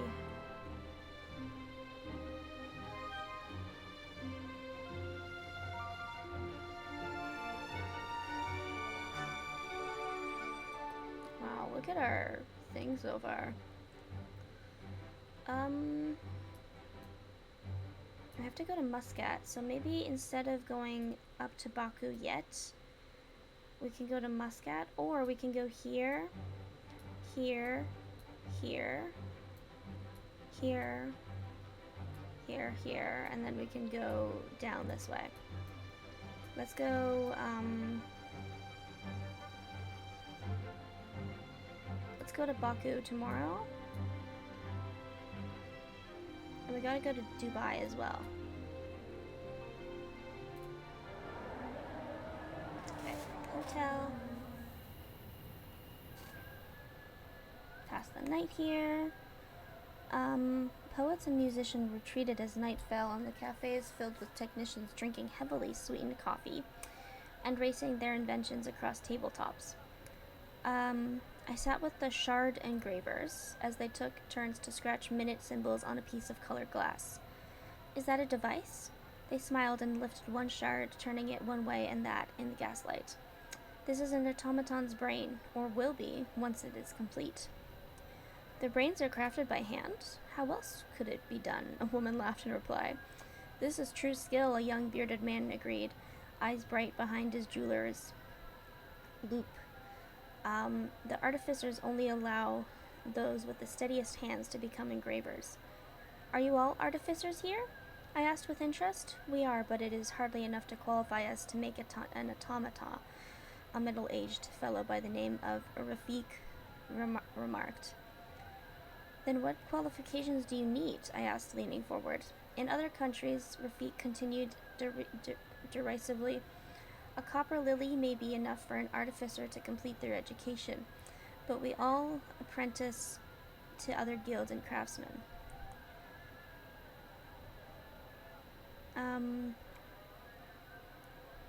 Then you must learn endlessly. Is that not what human culture is? Is that not what Tehran is? Endless learning and poured into buildings and gardens and adventures. Are you sure you're not a poet? I am a dancer too. Rafik winked and clinked our coffee glasses together. Someone further called out to Shana Shah, and we raised our cups and sang, and some wog added, May he live forever under the watchful eye of the Prime Minister. And everyone laughed. That is my aiding memory of Tehran. A room full of men and women in the hazy light. A place where people could be both right and humane. It is a city, I am sure, that will stand forever. Okay. Oh shit, I did not mean to fucking pass the night here. Shit. Okay. And Monsignor Fogg, get that up there. Strengthen slightly. Plan. 6 a.m.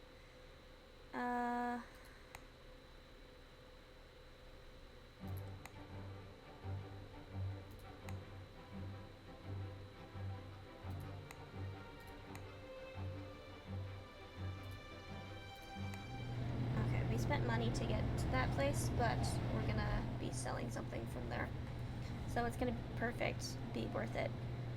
I offered to pay for them, to at least spare the next crew to have the misfortune to sail with him, but he would not hear it. Monsignor Fogg and I huddled down in the lowest part of the boat, where we hoped the motion would be less, and stared fixedly at the horizon line. It worked well enough, although we both turned the color of old moss, and neither of us actually expelled our lunches. Greetings, Captain Sedlov. Hold on tight now. Have you heard that you can get from Kraskanovsk from Baku aboard the Caspian ferry? What more can you tell me about that? You can just say the same thing over and over again? It's fine, whatever. We can go there, and then that'll bring us there. Nice. After 6 hours of torture aboard a dread hydrofoil, I could take it no more. I seized the controls, insisting that I could. It brought me to my senses. Do not worry, my friends, he declared. You will find the rest of the journey more pleasurable. He was lying. Of course. What followed was appalling.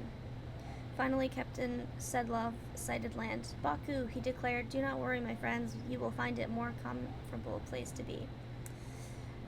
I am glad to hear it, I answered. Sedlov nodded. I am not convinced he really understood English at all. I fancy he spoke it like a parrot. We disembarked. That's a funny word. We disembarked and he held out his hand for a tip. I'll be honest, I hit him. Monsignor Fogg chose on this occasion to simply look elsewhere rather than condemn my action. Honor satisfied, we staggered away into town.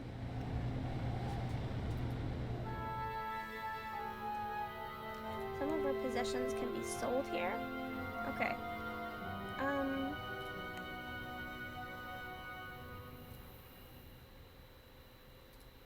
Okay.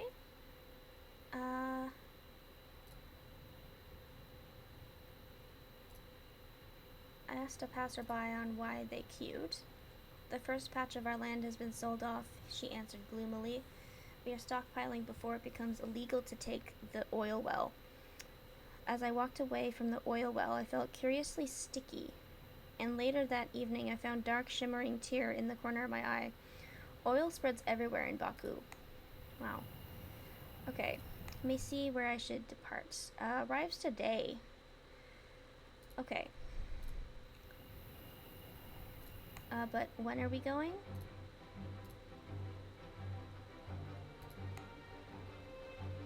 Before 5 p.m. Okay. Departs before 5 p.m. We go to the market. Worth 8,200 here. Wow, I am so rich. Holy crap. Ginger tablets. Valuable in Kabul. Merv. Well, we're going to Merv, so that's great.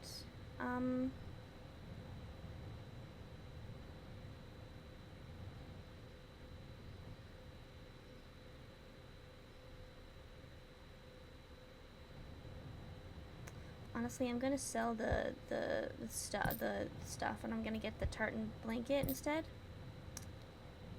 because I just don't need the other stuff.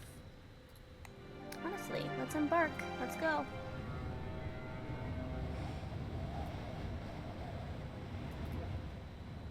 By contrast to Sedlov's hydrofoil, the cross-Caspian ferry was like a plush, cushioned carriage surrounded by modern conveniences. We stood at the rail. The scenery slowly crawl past, and watching the scenery slowly crawl past and enjoying the fresh, if chill, air. The landscape here is so wild and vast, it is hard to believe it is inhabited. But of course, almost everywhere is home to someone. Relations with Fogg strengthened slightly. Fogg. Thank you, my good man. I feel better.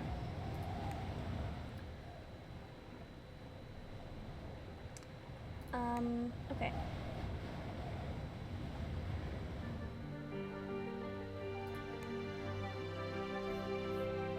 Arrives Friday. Oh, departs in 5 days.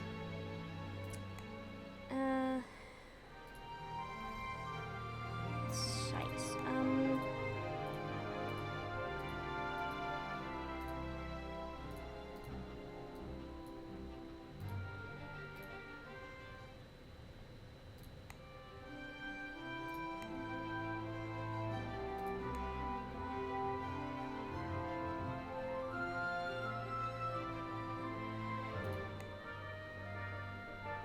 Arrives Friday.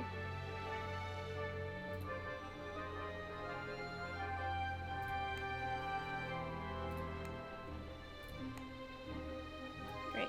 It comes tomorrow. No, stop. Oh my god, this game pisses me off sometimes. Hotel. Okay, and we spent like 3, I don't know. We strolled up to the gate of the fort, asked to be allowed in, reasoning that we might be able to find somewhere to stay or perhaps something to eat, but we were soon disabused of both notions. I did not like our chances finding a berth.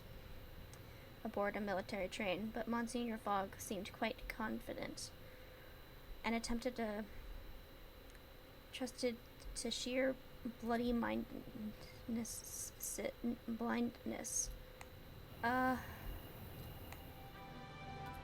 Let's go.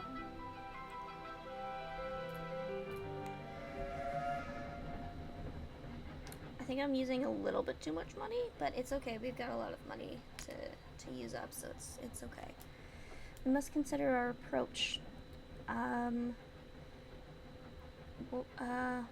Appeal their honor. Quite so, and that is the extent of our planning. I followed him quickly, in time to overhear Monsieur Fogg talking to the guard.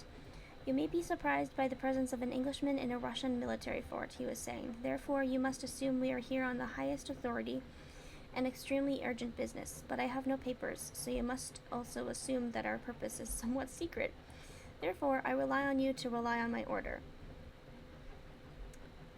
I waited nervously, all too aware of the guard's pistol, but the firearm stayed in its holster. Open the gate, Monsieur added. The guard thought a moment more, then clicked his heels and nodded. Thank you. And with that, we boarded the train. Wow. Fogg, how are you doing? Feel well cared for. Oh, thanks. Of course. Sat in a compartment with Russian soldiers on either side of us, bolt upright, polishing their guns. I was quite content. I understand working men, but Monsieur Fogg seems quite most disgruntled by the lack of space in which to open his newspaper.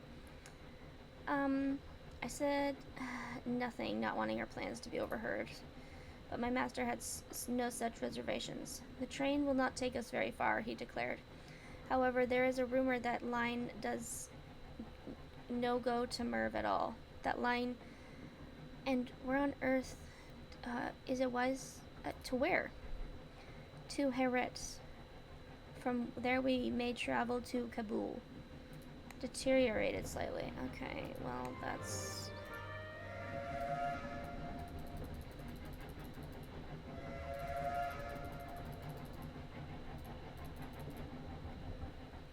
On our second day, the soldiers warmed to us, quite suddenly, as though they had received a telegram instructing them to do so. I asked one if we were going indeed to Herat, and he nodded. The line was extended last year to allow us to move troops, so we were now moving. Will you invade? I asked, thinking about the relaxed British attitude towards Afghanistan and how it might abruptly change. The man shrugged. Perhaps, or perhaps it is enough to show that we might, who can say. Another piped up, but wait till you see our cargo. I was intrigued, so followed him.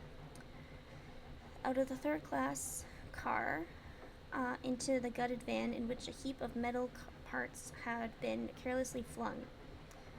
I examined more closely. It was some kind of walking apparatus. It is a walker, the soldier one, Private Grachev, was saying.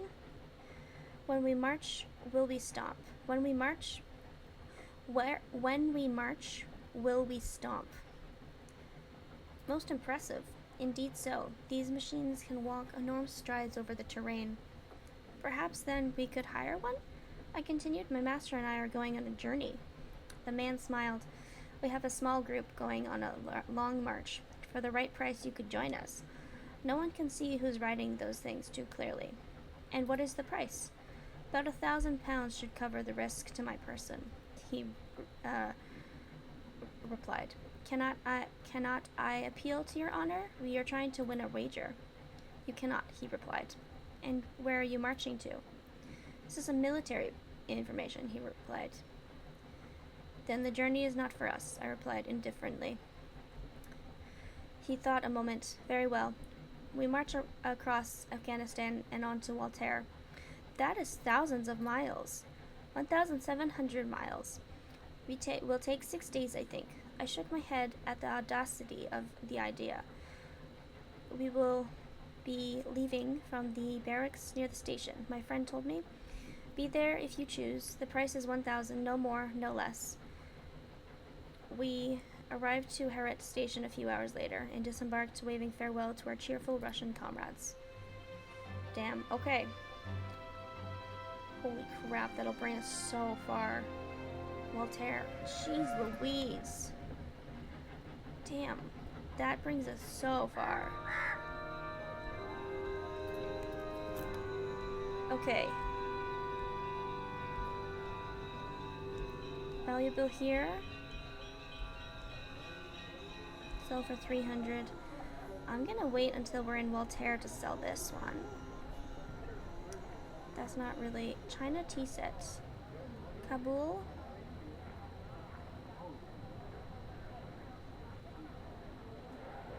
Okay.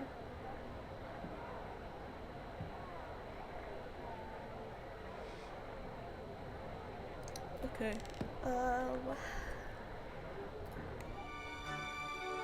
1600 arrives on Monday. Damn. Okay, so we could do that. I don't know. Honestly, it's kind of late right now. Maybe we should do some more next time. I'm gonna see if I can save. Last saved on day 38 at 8:11 a.m. Okay, yeah, we're fine. I think that this will be a good place to end it here, though. It's almost 3 hours in. Thanks for watching it. So much fun to have Rat back in here. Hopefully, maybe this week or next week we'll have some Lethal Company in, new streams and stuff and such. But I'm gonna end it here, and I'll see you guys on Thursday night. All right. Have a good night, and I'll see you next time. Bye bye.